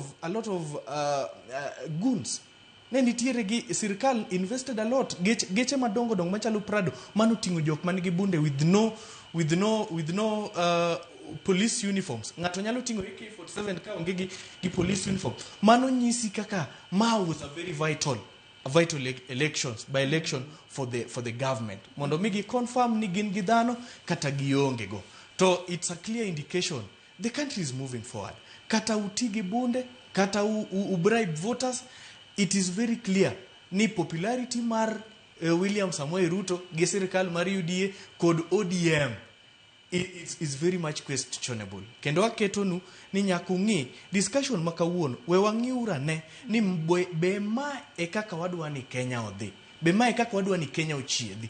Ni kanitiere yiero to sirikal nyalo tiyo gi omwom makore lach. Kipenjiri ni seche duto kipenjo ni be ginyalo chiwo services to duoko en kaonge. To king'iyo kaka gi misuse resources. This is not how the country should operate. Mano e discussion maber ne jowa mondo mi ging'e ni mae kaka winjo be ni wadhi. Tena diere makende ne ni yiero mayetek nikech by elections mabendo sekadho. Kata mane dwe mar 11 mano mar higa mokalo. Nwaneno kanyo by elections e kar chungo bura mopogore opogore gwenge magwa makaluo. Nwang'eyo ni nitiere by election mano Kasipul kanyakla kod Ugunja. To kata kamane by elections kata mana yiero ma adundo mabende notimo dweche manyore time mana kodong' mana higa achiel nyaka rum gajwang' gi dweche 3 to piny Kenya wadhi e yiero maduong' mabiro. Yiero mabende piny Kenya biro bedo katimo chenro mar dwe mar 8 mar higa manyien. Taparo ni sani kaka koro yiero madundo notimo wapuonjore ang'o e yiero makama. In kaka jasiasa uneno kaka yiero madundo notimo dweche manyoro duoko osewuok sani koro wakono mana dweche ang'wen ni yiero maduong'. Ang'o ma wapuonjore yiero madundo? Nitie puonj mayudo tieng' diriyo. Korka nitie puonj mayudo kaka jopiny to nitie bende puonj mayudo kaka jotelo. Jogo matayari jopiny kata noseyudo thuolo mondo tine jopiny kombe mopogore opogore to kod bende jogo madwaro kombego mondo gitine jopiny. Puonj mayudo korka jopiny Sharon en ni siasa wanyalo pogore ideologically. Tiende ni yo mwanyalo nwang'o jatelo manyalo chwalo dongruok ne jopiny wanyalo pogore e yorno. To ni kwasepogore e yorno mwa participate e yiero mwanwang'o jatelo wanyalo chwalo dongruoge ma wadwaro kaka jopiny ni to pod wan mana joka ng'ato. Tiende ni siasa ok en sigu. Kikiyie mondo mi ineg wadu kaka japiny. Yany wadu midhi personal. Igo wadu, ibet wadu. Nikech siasa koserumo moseyudo jatelo manyalo chwalo dongruoge mudwaro kaka jopiny to pod un mana joka ng'ato. Pod unyalo mana oloru kendo konyoru dak e gweng' achiel to pod ukonyoru mana yore mopogore opogore kaka jotelo. Jogo ma osenwang'o thuolo mondo tine jopiny Sharon en ni especially e siasa en ni nyaka los kindi gi jopiny. Kineno candidate mar DCP ne en ng'ama odongo gweng' cha to en nyathi joka to en gi joka. Kiweyo biro ma ni ng'ato ngimane te oonge dalagi then kakoro gimoro wuok milare gweng' to oa Nairobi gi geche madongo dongo Sharon nyoonge ga all along. Koro biro inono ka jopiny kata ibiro kamano to jopiny masani gin jopiny mabet giluori kata ginyalo chami chama kwa tiyo gi dho siasa. To lakini jopiny bende dwaro ni mondo gibed gi jatelo mosiepgi. Jalno ma ginyalo bedo godo gi mbaka mar informals. Miyo jopiny nigi chir kuomi ni ka gimiyi thuolo mondo itinegi to ibiro tiyo negi ok ibilal. Omiyo wapuonjore kaka jotelo ni nyaka ibed jalno machiegni gi jopiny Sharon e kinde duto te kapok yiero kata laro gimoro ma jopiny ema dhi decide ochope. Kikiriti ma gimoro chopi ma koro idwaro ni mondo mi lar kata jopiny oyier ng'ato kata oyier telo eka koro ya Nairobi ka kata ya kuma intiere kidhirgi jopiny biro neni ka gima ok in one of them. Mano gima puonjora an kaka Erika Ugo ni ber mondo ibed machiegni gi jopiny. To bende mar ariyo mopuonjore ni kaka jotelo kik wajimb mondo mi jopiny onegre e diere mwa campaign. Kech jopiny gi endi kisethuogi ma ginegore ma aneba onego wadgi. Bang' yiero koda iwen kata ilus ibiro wuok kacha in ibiro Nairobi kata dhi timo gigegi to joka pod odong' kodak e gweng' kacha. Koro wan kaka jotelo kik wabed gi weche makelo sigu e kind oganda. To wabed jotelo manyalo sero oganda gi agenda marwa mar dongruok. Jopiny biro pogo kindwa kinde gigo miwacho kaka iloso kodgi to jopiny be biro ng'iyi Sharon gi jopiny riek gibiro pimo gigo miwacho negi ni to bende gik miwacho mawuok e dhogi be gine timni to mano biro miyo jopiny biro yieri mok wajimbo tulo kata wathuo oganda. Erokamano ahinya. Hakina Lumi inyalo wacho nang'o ang'o ma bed ni lessons kata mana puonj mane ma ton bed ni jotendwa nyalo bedo ni sumo ahinya nyaka luore koda yiero madundo e kar chung'o bura ma Olkalau. Erokamano ahinya. Adwani mondo aket ne joluowa ni sirikal ma wadonje ni be wan e yo ma be wan e yo mar adier, be wang'iyo kaka piny ringo. Nikech ma yiero madundo ma ol Kalau, it was a test mondo mi wang'iyane, nikech adier manitie nyaka kawuono ni votes kata region ma is very vital in an election cycle en ga Mount Kenya. Kendo ji mang'eny iwacho ni gin ga okuche kata the central region. It is very important. To sirikal ni kakoro it cannot perform kendo ni ineno margin with the vested interest mane nitiere ol Kalau. Margin from with a difference of 29,000 votes. In fact, chigni mana alfu pradek mano is almost 90%. Yeah, Sami no win, Sami Douglas Ngudh o win gi 90%. So nyaka wang'ini ka wadwa ni mondo mi wadonje agreement, be wang'iyo kaka mood of the country en. Mood of the country nyalo bedo ni jomoko nyalo biro gi stipend. Kendo ka nyalo bedo so precise gi gima lan en ni pesa, mwandu, win voters, kibiro gi pesa, kibiro gi mwandu, kibiro gi geche madongo, kibiro gi intimidation mondo mi win an election. In fact, okodhi timore maber higa 2027. And it's a very good indication ne democracy marwa. Waneno ka we have a very mature democracy right now. Ni kata sirikal bi gi power mar state to pod will of the people will prevail. Nikech mana kaneno kon mana records mago mag IBC, nikech IBC bende osegolo chapa mago mag duoko mabende nowuok. Ing'eni ol Kalau nantiere gi kwan mag jolut ombulu 73,480 to mana kwan atamalo 57 kende manowuok, nikech kwan total votes mabende nokwan gin mana 41,656 manyisi nitiere kwan 30,000 mag oganda mabende nokochopo kata mana lut ombulu. Kamano matene ni de giwuok gite to it will have been massive loss ne sirikal, nikech udu nyaka wawach adier, sirikal notiyo gi mwandu mathoth, kendo a lot of government officials ne wuok from Nairobi, giringo gidhi kocha, gidhi gi ndeke, gidhi gi all sort of stipends mondo mi giu voters. Emomiyo nyaka wa differentiate wan kaka onagi ni dongruok ma ng'ato kelonu be en dongruok manyiso ni en sustainable. Nyaka wang'iuru gik moko long term. Koso timo mondo mi oyude mondo were, mondo mi olag wang'u, asto tok mano kusemiye gima odwaro to he is going to run away.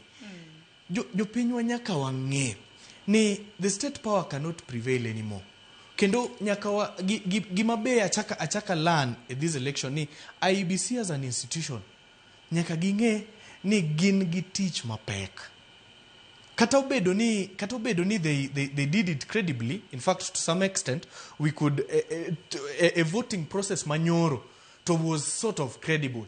Lakini in manning a campaign, it wasn't credible.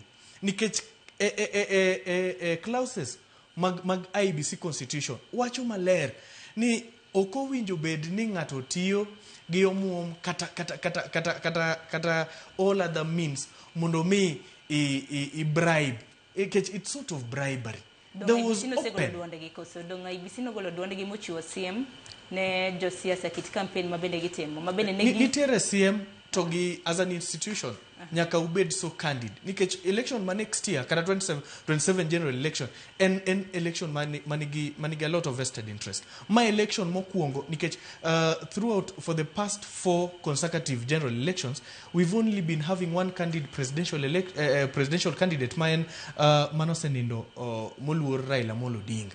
To my election ma next year we are going to, for the first time, wadhi bedo gi a different opposition.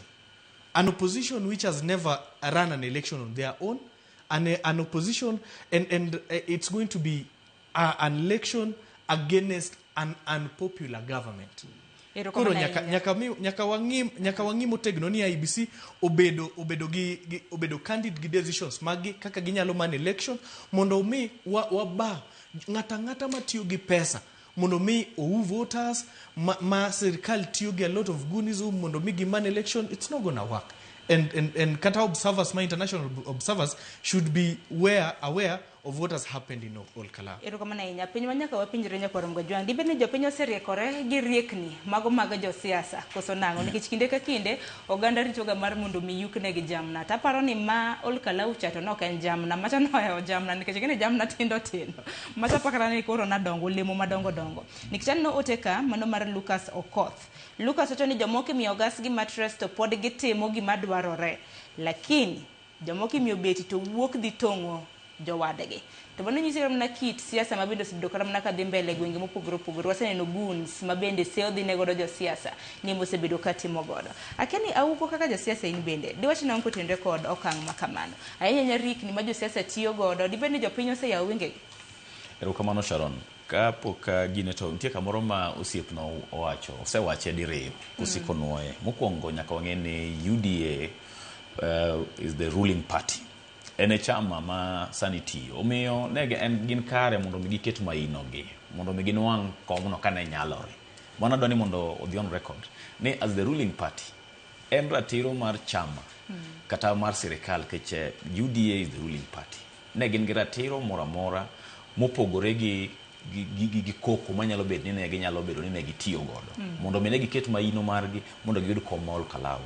Namba 2, osiepno osebedo ka wacho wach mar ni Mount Kenya ni mipimo godo whether a government is unpopular or not, kata mipimo godo yiero. Ok en adieri Sharon, ibiro paro ni 2007 newa Mount Kenya nokogo ombulu ne migosi jaduong' mosenindo migosi Raila Amolo Odinga, to ne wayombo Kibaki okang' mabor kane gwenge mamoko ne the entire Mount Kenya ka Ol Kalou was part of it. Gi gwenge machalo Kisii kama party leader mare wuoke no gocho ne migosi Mwai Kibaki in 2007 elections. Tinyalo paro ni other regions tema moko mane wantiere godo no yiero migosi Raila Amolo Odinga kendo no wayombo gi kura mang'eny miwuoro. Omiyo ok en adieri. En ni gima dawachi en ni namba 1 nyaka duol matayo yiero kama osiepna ni wuoyi mabe ayie kode okang' mabor ni nitiere chike mantiere matayo campaigns mago kapok ochopo yiero. Chike gi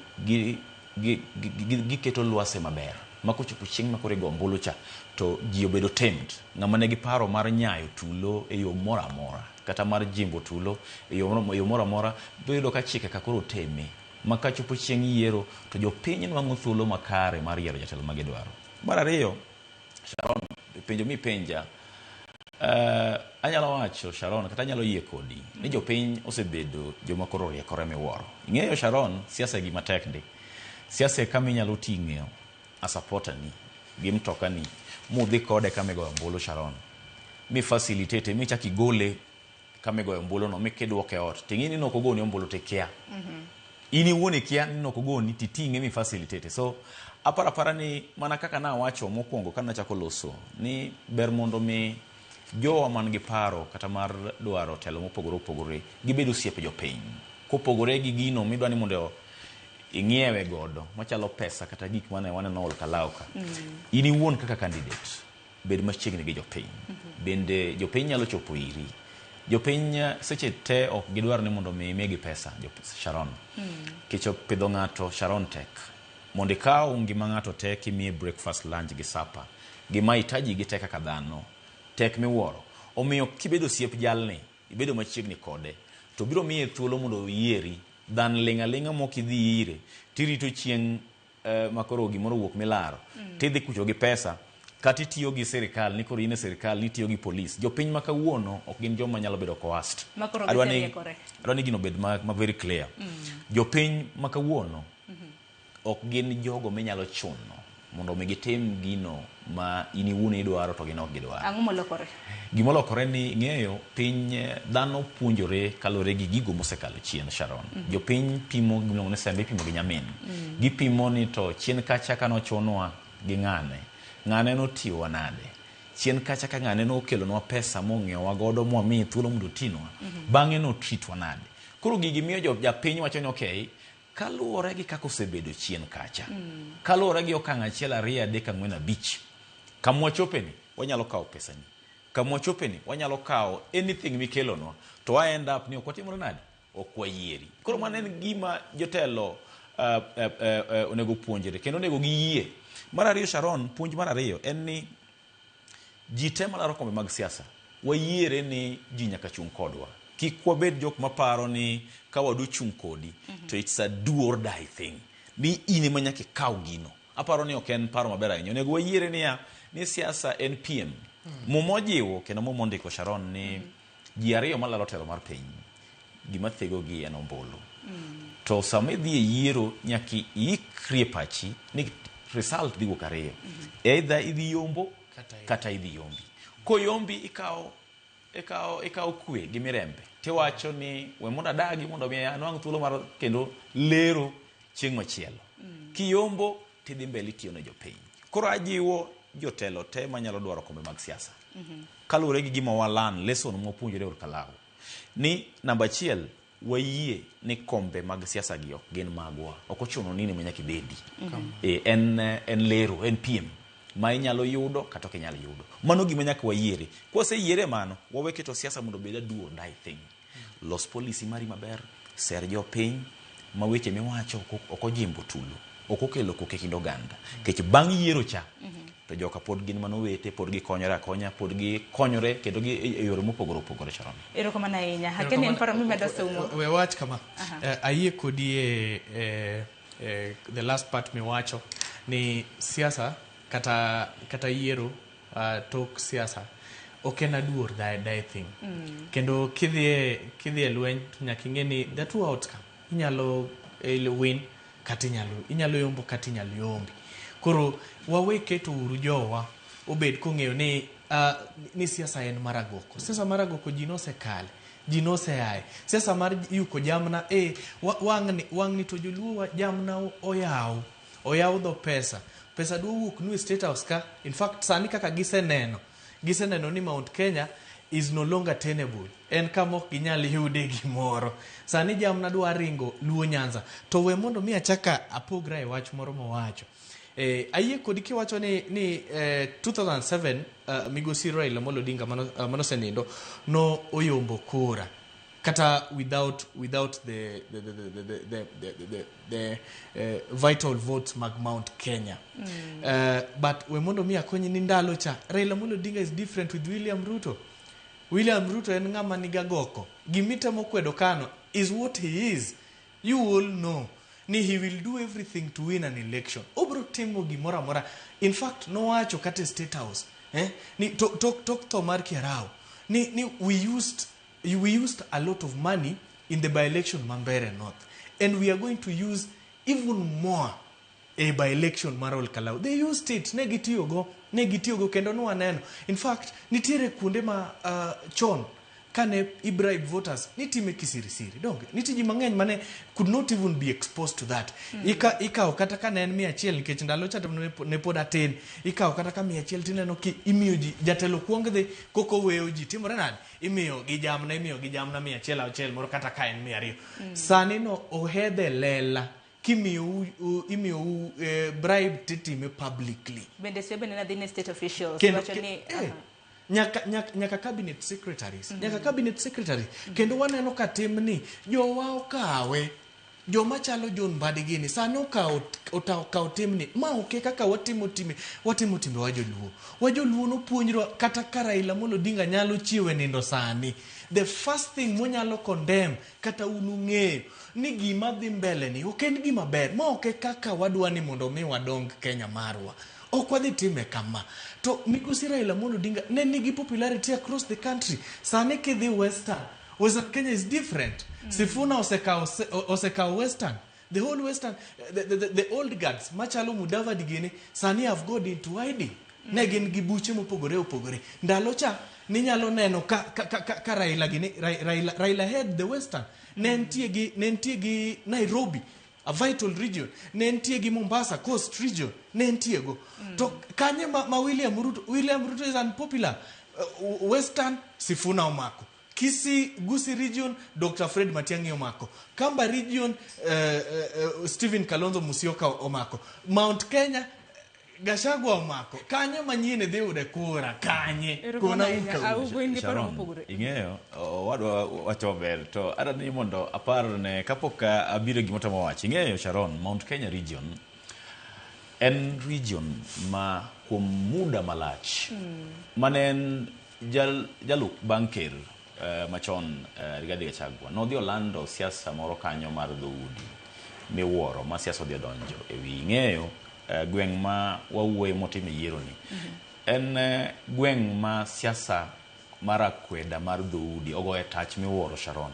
Omiyo it was an obvious thing ma thuolo en ni I am worried because of this party mare mar Jubilee ni yiero mwachomo molose ni Jubilee as a political party might not even get one seat en owuon. Koro dajiwe at a party level ni o focus wacho one seat to no se wacho ni jatende gi ma Fred Matiang'i bende alap doge jurni ne komadung. Awacho awamondi atieki awacho ni ya any form of riwruok mar opposition magidhi gibede mutingo UDA gi DCP go te ata mawacho ni party mare mar Jubilee onego beni chando dhod chunye nikech yiero medhe tim 2027 ni Jubilee nyalo bede ni okono ngata komadi kata komachiel kende kamae ka ok giketo maino madwarore magi miyo jopiny kata jochung obedo gi ndadho e chama mare mar Jubilee. Mano mokwongo. Mar ariyo Sharon, wan kako ganda luo decades ang'wen mowuoye mosedhi elections ko wasebedo kwa dhi yiero kako ganda luo Sharon timayo waga kwa front wodwa migosi Raila Amolo Odinga bang' yiero wasebedo kwa renke ndara ka wasondo serikal kiwinjo all the post election violences jominego en Kevin Ouma mawuok Siaya, Onyango mawuok Homabay, mawuok Kisumu. Sharon gima jakomno wacho ni we are tired e sondo serikal e yor ng'anyo. Ok wanyal dhi mbele kwa sondo serikal e yor ng'anyo kasto wane minego wa to regions mamoko kata kama owacho jokisi poko bedo ga gi duol moro motegno kama party leader mare wuok e Migosi Matiang'i. Elections stay yudo ka gin jok misero mangano sere odhi kode kocha ngano sere odhi gichalo jo Western. They have never voted as a block. Koro gin to konyal wacho ni wapimo kodgi. But one kako ganda Sharon, we decided to give all this thing a different approach. Wasun serikali yor loso. Jakom ana ada one on one gi jakom. Seche ma bang' jinsi oseng'anyo. Anachiel kuom rowere matindo manoloso gi jakom mana do understand gimi jakom owacho ni koro wati gi approach manyien. Owacho ni jo osetho mang'eny kabisa joluwe ma dhi bele gi lus. Koro miyo ka wane government sani ticho madung kaka ODM wa support government wa support serikand Migosi William Samoei Ruto mondo mi odogi e tamne mar ariyo mondo wan kaka region oganda luo wambe wan gi dongruok wasedong chien miwuoro. But as a political party we are alive to the fact that mondo wabed gi ndhadhu e serikal no Sharon nyaka make sure ni wan kaka jo ODM number 1 wa retain kombe ma wan go mag jo ODM ka to kanyalore to wamedo kombe mamoko mondo odho bed gi bargaining power ka waloso serikal. Iwinjo number 1 wa retain ministers mosemiwa Migosi Mbadi kama Mbadi nitiere wa retain Opiyo Wandayi wa retain Ali Hassan Joho a school gini to kod different chief officer gine PSS mondo medo mamoko bende through those positions wanyalo tiyo godo mondo wachwal dongruok no ganda. Nti ginero mabende alum no wacho mana kapok amiya alum thuolo ginero mabende no wacho ni ka koro jamna mabende no yukorol kalau chal ka koro tanga idhi loki bire gwenge mag Nyanza hinne ne machal nade bende koro gwenge mag Nyanza ba koro jamna idwa yuke maloyo. Gima da jiwe wachno ni king'iyo the political arena of Africa opogore Sharon siasa ma Africa thothne across the entire Africa siasa itiyoga gi pesa mang'eny sana mondo mi yier ng'ato and mano ka wacho kamano to dajiu ni ya Sharon kilo sota mi thuolo tafadhali kik wa insight jowa ni mondo wanegre gi pesa no and I'm very keen on that ni kataka wa pesa no kataka wa campaign gi any gimora mora mo nyalo tiyo gi campaign Sharon kik wajiu gunship moro ma wa insight gun X against gun Y. Iwinjo gima kila wachno ni as we do that to jochung malaro kombe mopogore kaluo gibed gi yie e mind gi ni ginyalo yombo kata nyalo yombgi ok en adur thing. The moment ma gisebedo gi yie ne pachgi to gibi insight yudhe wa gi pesa cha kata gi any form of campaign material mabiro tiyo regional. Number 2, ging'e ni immediately bang' yiero mora mora mabiro tim Nyanza mangima ka yiero rumo pod wan joka ng'ato owacho dhok achiel wan neighbors weche nitie moriyowa chandruoge wa face kanyakla challenges mo face kaka oganda ka en challenge mar pi to wa face kanyakla ka en mar barabara mok ber wa face kanyakla. Omiyo gima duong' en ni ka yiero serumo to jotelo te moseyier giriwore kanyakla mondo ging'e to yo mane ma ginyalo chwalo godo dongruoge no oganda mondo wan bende sani we are very keen Sharon wa manyo yo ma Kikomi nondiko almost dhano 1,300 Kisumu. Kikomi no spread pur mar pamba. Wan keen ni to ka wadhi ka Nyasaye nyalo konyowa mwadhi yiero gi migosi William Samoei Ruto kaka presidential candidate to wambe wa maintain mwadwa yudo gik mowinjore donge wanyalo tiyo gi jotelo moyier mondo wasond sirikal e yor wuoyo kata yor dialogue mondo wachier Kikomi mondo Kikomi odhi ondiknwa nyithiwa mana gi ndiko mondo Kikomi ochier pur mar pamba maneno wang'ore kaluo to bende wanyalo expand airport maro ma Kisumu makoro inyalo fly direct ka in gi gimoro midhi uso e pinje ma wasungu ma oko be nyalore to bende wanyalo loso gi sirikal through jotendwa moyier mondo wagol fish industry moter dhika kucho onge kuma rech yudore tinwang'o ni rech wuok the whole way from Migori mioro kuchocho wuok Homa Bay to dhi the whole way nyaka Thika. Be wanyalo loso gi sirikal through jotendwa moyier mondo mi wakel kambi mar rech Kisumu. Bedi pan magi gin twak mabe nosechako chon nikech sani conversations chakre yiero na tim higa mar 2022 sani odong' mana gi dwe higa achiel gi dweche adek nyalo kelonwa gigo nikech koro kosewacho bang' yiero. Sharon king'iyo kaka government kaka sirikal timo yore gi mag dongruok kotim dongruok moro kawuono nyiso ni en mpaka mano chaki chien magi mbekni mwasechako to wawacho gi wadhiro gi wachwalo gi mos kawuono kibiro Homa Bay ibo neno tich ma sirikal timo kineno kidhi Mfangano the entire kidhi Suba ibo neno yore ma yaore Suba kama was used to be very impassable ti neno kaka tich matimore mano wan kaka oganda Luo it is something for us ingine wan kaka joluo gin gigo mane wabudho ne kapok waneno for over 60 years we have been in opposition kuro some of these things wan pok waneno gi kaka oganda Luo wan wasega ng'imana ne wan wapingo ka sirikal ma at the end of it wapingo sirikal wadhi e yiero waloyo imayowa wapingo sirikal wadhi e yiero imayowa jomoko ma benefit kuro mi wan kaka oganda kotim ndara moluwo gwase te mangima ana wuon gino nokazoea kaka jaluo omiyo gino akwane kaka sirikal otiyo wan nok wang'eyo ni jaluo nya bedo minister of finance for ogendni mamoko to gino is normal for them minister of finance is so normal to them but wan kaka joluo for the first time onengo minister of finance gima duong' kaka oganda Luo ni to ere yo mwanyalo package go ourselves mondo kombe momiwagi mondo konywa ochwal dongruoge mane gima onego bed kinon but the idea mar mobilizing my community wuok oko e government ma wantie ni kodwa form government kendo ok en a good idea as a political leader wabed kama wantie wajiu sirikal mondo mi gigo makwano nika machalo pur pamba yao Kikomi yaro airport marwa daro fish industry mantie Thika duoge Kisumu mondo mi kachopo yiero bang' yiero to koro gigo mwadwaro ge Sharon ochop kare mondo mi SGR wuog na version machop Kisumu Sharon nyaka wa position ourselves to mobilize jowa through our political party ODM whatever the numbers madwarore MCAs MPs senator governors mondo wa lobby for those positions inside the government. Erokamana ahinya oseromo kanyo saa 2 nyaka rom gajuang kata kamano alum we wakaw yo matende ke tangi ni bende kawana mi thuli in bende iler mintiere godo donge nyaka rom gajuang dakika hoskada chiel tok saa 2 dar mar mon wakaw yo matende ote mage neno med oroge lai mago te machuok karede ka uchiel nono mbi mago ganda bende yudo wa achiel kachiel abro bedo kasumo paro mopogore mabinde sebedo kioro nyaka morewo duoko ma ol kalau kik di mabor.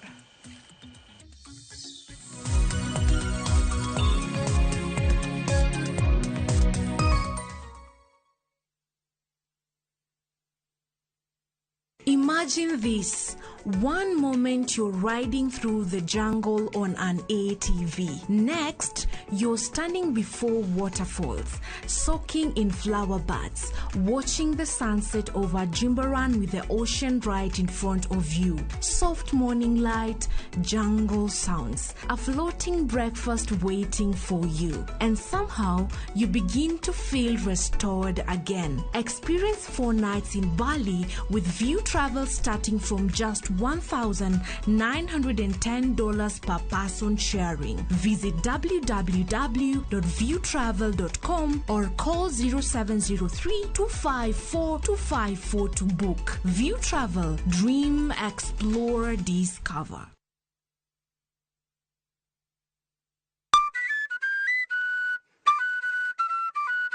Nitie sigana e tok thum mora mora, kendo nitiere wuoth e tok jathum mora mora. Baba na uchako puonja thum 96. Waromo gi jothum mag piny luo matene koda mago manyasani. Jojuwini mano chaya sane badi. Machieng moro yano wang' maso nyaka wuoche dhoge molit. Ka wafwenyo chakruokgi, kaka ne ginyagore, koda kaka ne giloso kit ngimagi. Gospel music or trainer in a way that I'm able to sing in any kind of beat. Chakre gwenge nyaka kuonde thum madongo. Biuru kodwa sama walero sigand thum mar Uganda Luo. Ng'e jothumbewa gi Solomon Atito Kafaya, Tich Abich, saa 2 okinyi. Kik bai.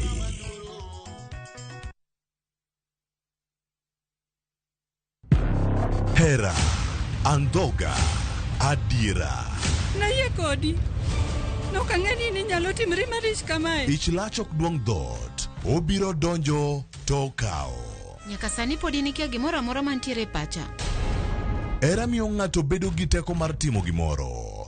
Kendo nyalo lokore pap mar lweny. Odni opong'o mana hawi marach lilo. Makruok gi ng'ato nigi nengo mare. Ing'eyo gimarach kodi en ni onge ng'ata ng'ata piny kama da bedo gi wat kodi. Oromoniti. Remo biro yiero bedo korka ng'a. Kata kapo ni wanjo kod gi nyako, mano ok onyiso ni wan waonge ratiro mekwa, omiyo an abiro chung' kode. Onge gima siko kopondo nyaka chieng'. Sama dera chiegni, gik moko duto wang'. Sanju gi Rajiv en ng'at achiel.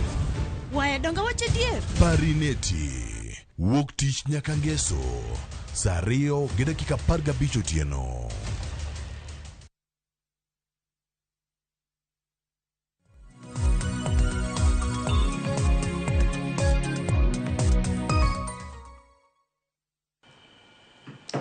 Nyakorongo jong machiegni okang' mar 2 dakika 5 tok saa 2 mar okinyi. Wadong' gi dakika 15 mar mondo mwatiek twak makama. Mano mapiyo piyo alum ginero mabende nido midewi. Mapiyo mheshimiwa nowacho ni otemo kelo argument moro ma natemo yiego seche mochako. To chako digress. Chako wacho ni region mar Mount Kenya en ga region mo odhach sana weche mag ukabila. Kendo they take it personal. To towards his own argument, kata kako temo wuoyo, kata kako temo loso, pod oduoki mane e ukabila. Nyaka watemuru understand ni piny masani, piny kaka Kenya pod nitie. We still have a lot of progress to make in terms of politics. Nyaka wabed gi dongruok mang'eny e siasa. Nyaka siasa wapod still immature. Regional politics still works. Emomiyo, kata ka you are very much popular, people still tend to go back to their regions. Ni mondo mi achaka doga ng'iane ka jodala wawera. Kata kichung' MCA.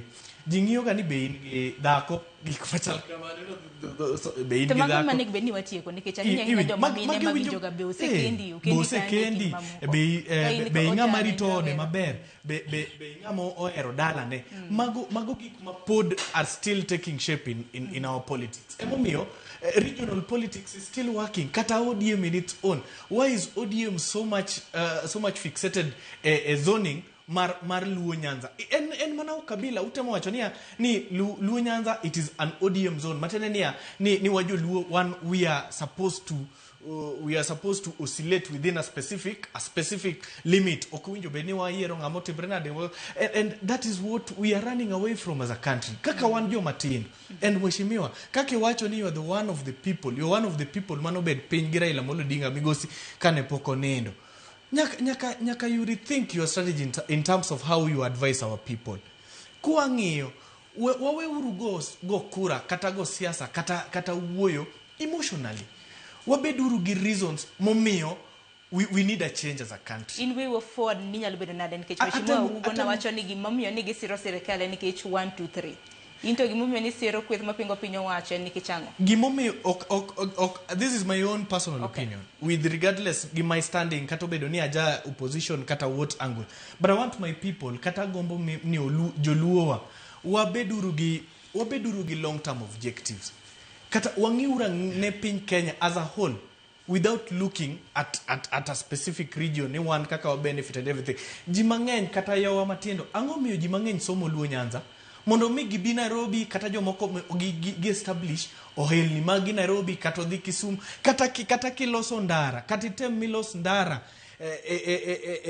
chuny piny iye but we still don't have the capacity to even employ our young people. Gitemo matek mondo mi gibi Nairobi. Emomiyo wangiura nenia ere strategy mo nyalo tiyo kaka joluo mondo mi this thing obed tenable to the whole country.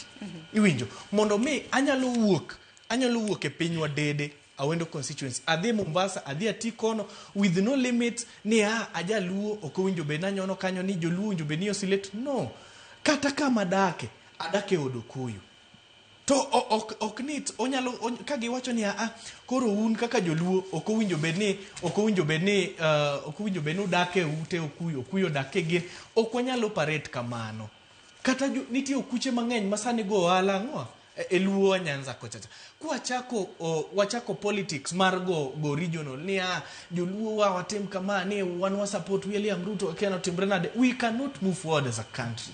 Wangiuru ni what is the way forward?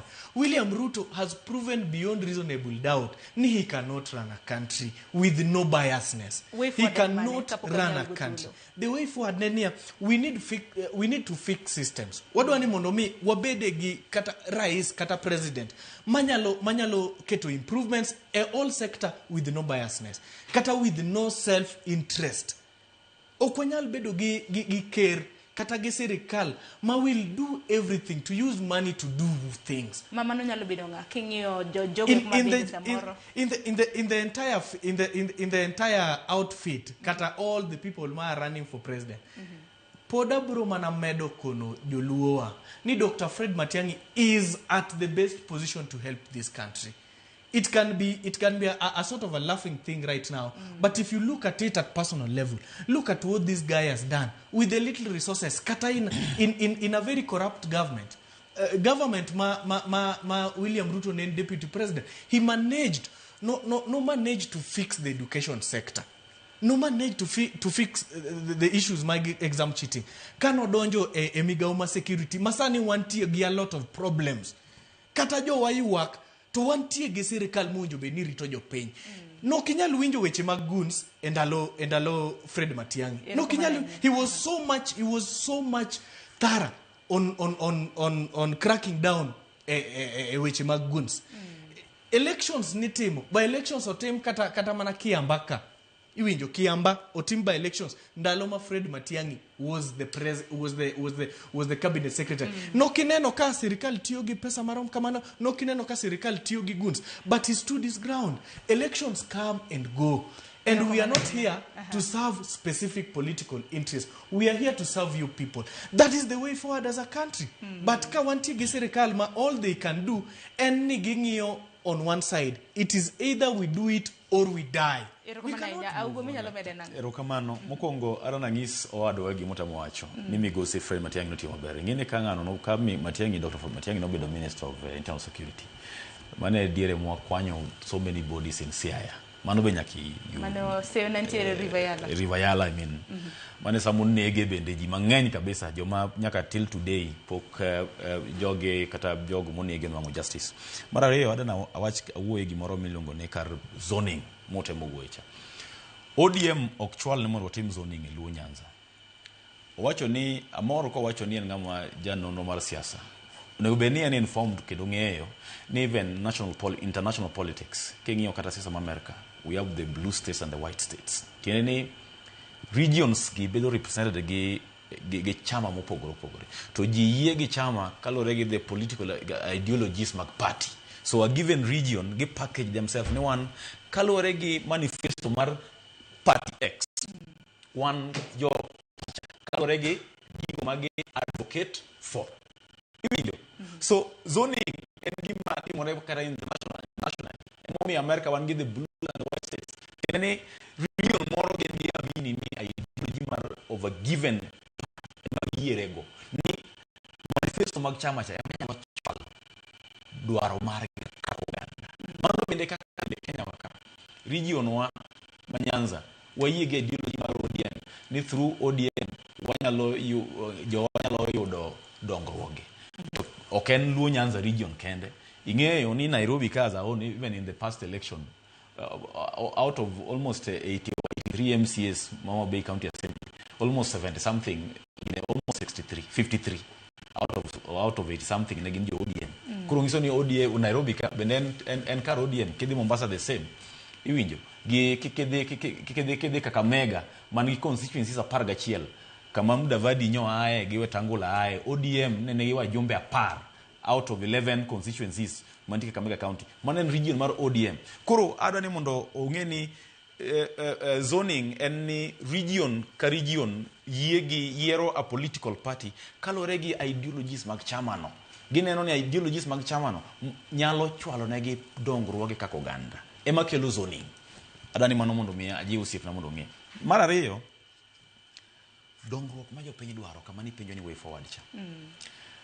Siasa mar Afrika mangima, siasa ma Kenya, mondo mi dongruok e kidieny moro kaka regions kama wuoye wadwaro gimiluongo ni political goodwill. Political goodwill bedo iyudo at the higher office in the state house. Manga mobile komno is the president. Ene mochiwo the political gimomiyo ene manyako chiwo political goodwill. Kochiwo political goodwill to different arms of the government nwang'o thuolo mar tiyo huru. Court biro tiyo nikech gen gi political goodwill moa malo. Koro gibiro tiyo mok gibedo coerced. Kibiro parliament biro tiyo mok gibedo coerced. Iwinjo kibiro kata mana kaka ipogo weche mag dongruoge Sharon. Koro wan kaka Uganda Sharon, wan kaka Uganda Luo, we as a region okwaikore kendo mar dhi oko mar sirikal Sharon. Nikech wasesundo sirikal e yo ma owadwa gene temo biro wane mondo watim. Wasetime karibu higni 30 kwa time atima to pok wa succeed. Nyake lock tactics. Kaka jotelo mag Luo mono thuolo mondo bed jotelo nyaka wajiw jowa ni mondo wa lock tactics. Tactics en nang'o? Serikand ni wan ok wayiere. To kata kana ok wayiere kamano Sharon, to sengiso wa some political goodwill. Omiyo wa some ministerial position. Okenge mag dongruok moko ichwalo thurwa. Koro en ni wan kaka Uganda sani wa mobilize our community mondo mi wakaw kipande kar rombwa. To wajiw jowa ni mondo kik gidhi giyie gidhi gitamre ni ok giwuok mondo givote. Gidhi giwuok oko kar rombgi bang' kawo ombulu Sharon. Mondo mi kawa jotendwa dhi wuoyo gi sirikal to wawuoyo gi numbers mone wakelo kaka Uganda. Kama na dakika na beach kapok watieko kata kama na dakika beach ne pogeuru ariyo gi nus achako de lum gi wach mogik. Okay.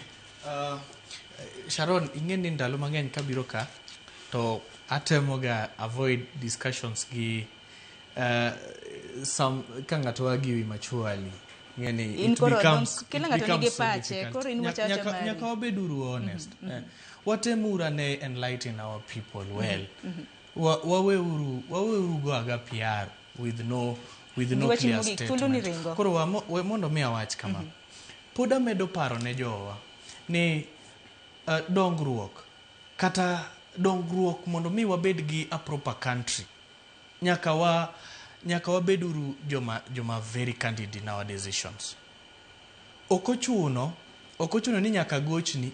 Ineno gimo timre ol kalaun. It's a true testament. Gima timre luo ena a very simple narration mar what has happened in ol kalau. It's only that ol kalau otimore thuolo machuok. Iwinjo. To koro luo to koro timre thuolo marach nikech ng'ato nigi paro kodu. Iwinjo. Ol kalau ne ntiere gi by election in like 2 months. Donge. They've done all it takes to man that election. And kaka ne na awinjo ka jawinjo moro kata janeno mar show no wacho maler ni Joel Kalau no megi nyaka gas, but they still made the right decision. Koro luowa nyaka ng'e upog difference mar dongruok kod pushing you to vote for me. Okanyal pingo dongruok an kaka Linus Aluoch Polo. Okanyal pingo dongruok. To gima temo wacho ne joluowa ni we still have a country, a whole country to run. Seche ma inflation nitiere e Central Kenya, entiere luowa. Seche ma bech nyanya oidho e luowa, oidho kuonde te. Kata obed ni in gi ndara, kata ionge ndara. Iwinjo. Koro nyaka wang'e niya, do we have a system? Seche ma healthcare rach, seche ma weche mag thieth rach e Mombasa, orach Lodwa, orach Taita Taveta, ochako bedo marach Turkana, kendo orach luowa. Iwinjo. Sani king'iyo kata weche mag thieth e luowa Nyanza, be nitiere improvement? Nyaka we question that. Nikech nitie jowa matuo to onge yath ang'o osiptal. Yadhno, is it a priority to this government? But all in all, if they're talking about political goodwill or anything, a president is in charge of the whole country. If in any case a governor is not working well, it is my responsibility as a president, nikech everybody chakre piny en ng'ama is liaising with the president. Koro mogik joluowa let us vote consciously. Wangi uru niya manifestos idhi yawe mbele ka. Idhi ng'iyo ni ng'ani be he has a proven record mar delivering the country as a whole. Wawe uru ng'iyo pesa mikelo nwa ni koro jowa moko biro gonwa koko ni anti gi million 10, anti gi million 50, ni koro nyaku gona kuro. Let us not go towards that direction. What they awinjo ko wacho ni ukelo jok mari machua ting'eyo ka ng'iye taparo ni ong'ama neno to nendo oleko en gi a lot of imagination. I don't know ochalo kijana matin ma pod ok ong'eyo the reality. I don't know come to the reality mar siasa. Gima nitie Sharon kako ganda okwanyal jiwo jowa ayie ni adjustments dwarore okenge mopogore mag dongruok kata mag tiyo ne jopiny Sharon.